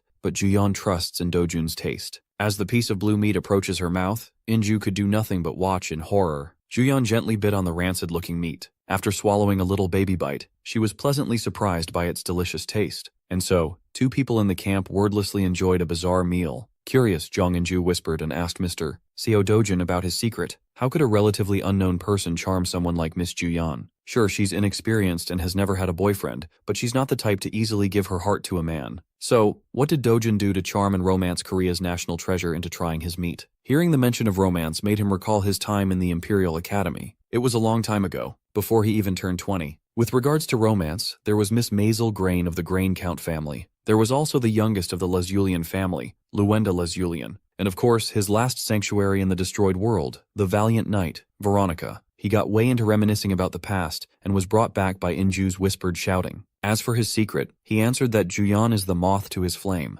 Inju had never heard something more cringeworthy in her entire life. Just like that, the night passed with a very playful atmosphere. Even Dojin was smiling and having fun. Back in São Paulo, Kang Yongpyo is still living it up in a grandiose hotel suite. He's still wondering why Hyun Juyeon was so in a rush to move when the proper operation date hasn't been assigned yet. According to his sources, she's moving with Seo Dojin and Jong Inju's guild. He turned to his assistant and asked about the range of profitable monsters in the Santarem area. As far as he knows, there should be none that would be considered lucrative. Every single thing related to that bastard Seo Dojin is simply too unpredictable. Yongpyo's worries dissipated when the hateful director Hong rang his phone. As always, she's called to ask if the job is done. Hearing how impatient she sounds, Kang Yongpyo prodded if something had happened on her side. Well, she's worried that her father might have found out about the news of Dojin's ascent to S rank. He's telling the boy to come back home. Now that the chairman of T Group is getting involved, Hong Heeju is getting antsier than usual. Yongpyo finds her suffering amusing. Still, he finally met a proper partner who would net him immense profits. He'll make sure that she won't feel disappointed. He assured the bitchy director that Seo Dojin would not be able to return to Korea. Hearing him say that provided Hong Heeju some semblance of relief. Kang Yongpyo marked a spot on his map and prepared to contact someone named Takashi. Now that Seo Dojin slunk off into an isolated place of his own accord, his work has become a lot easier. When the sun rose, the Santarem expedition team continued their journey with Dojin at the helm.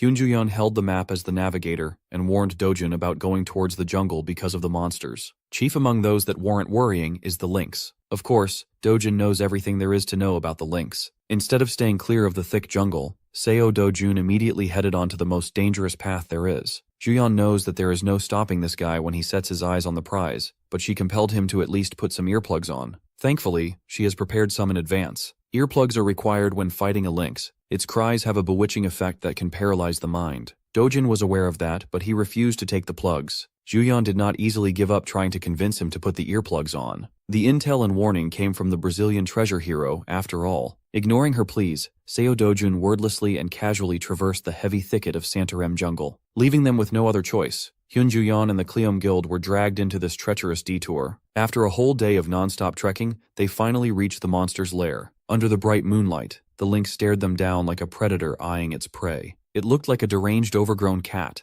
As soon as the beast made its presence known, Inju ordered her subordinates to cover their ears. While everyone was panicking, Dojin just stared at the cat without budging. He is not a prey. Two predators sized up each other. It was a contest of who had more aura.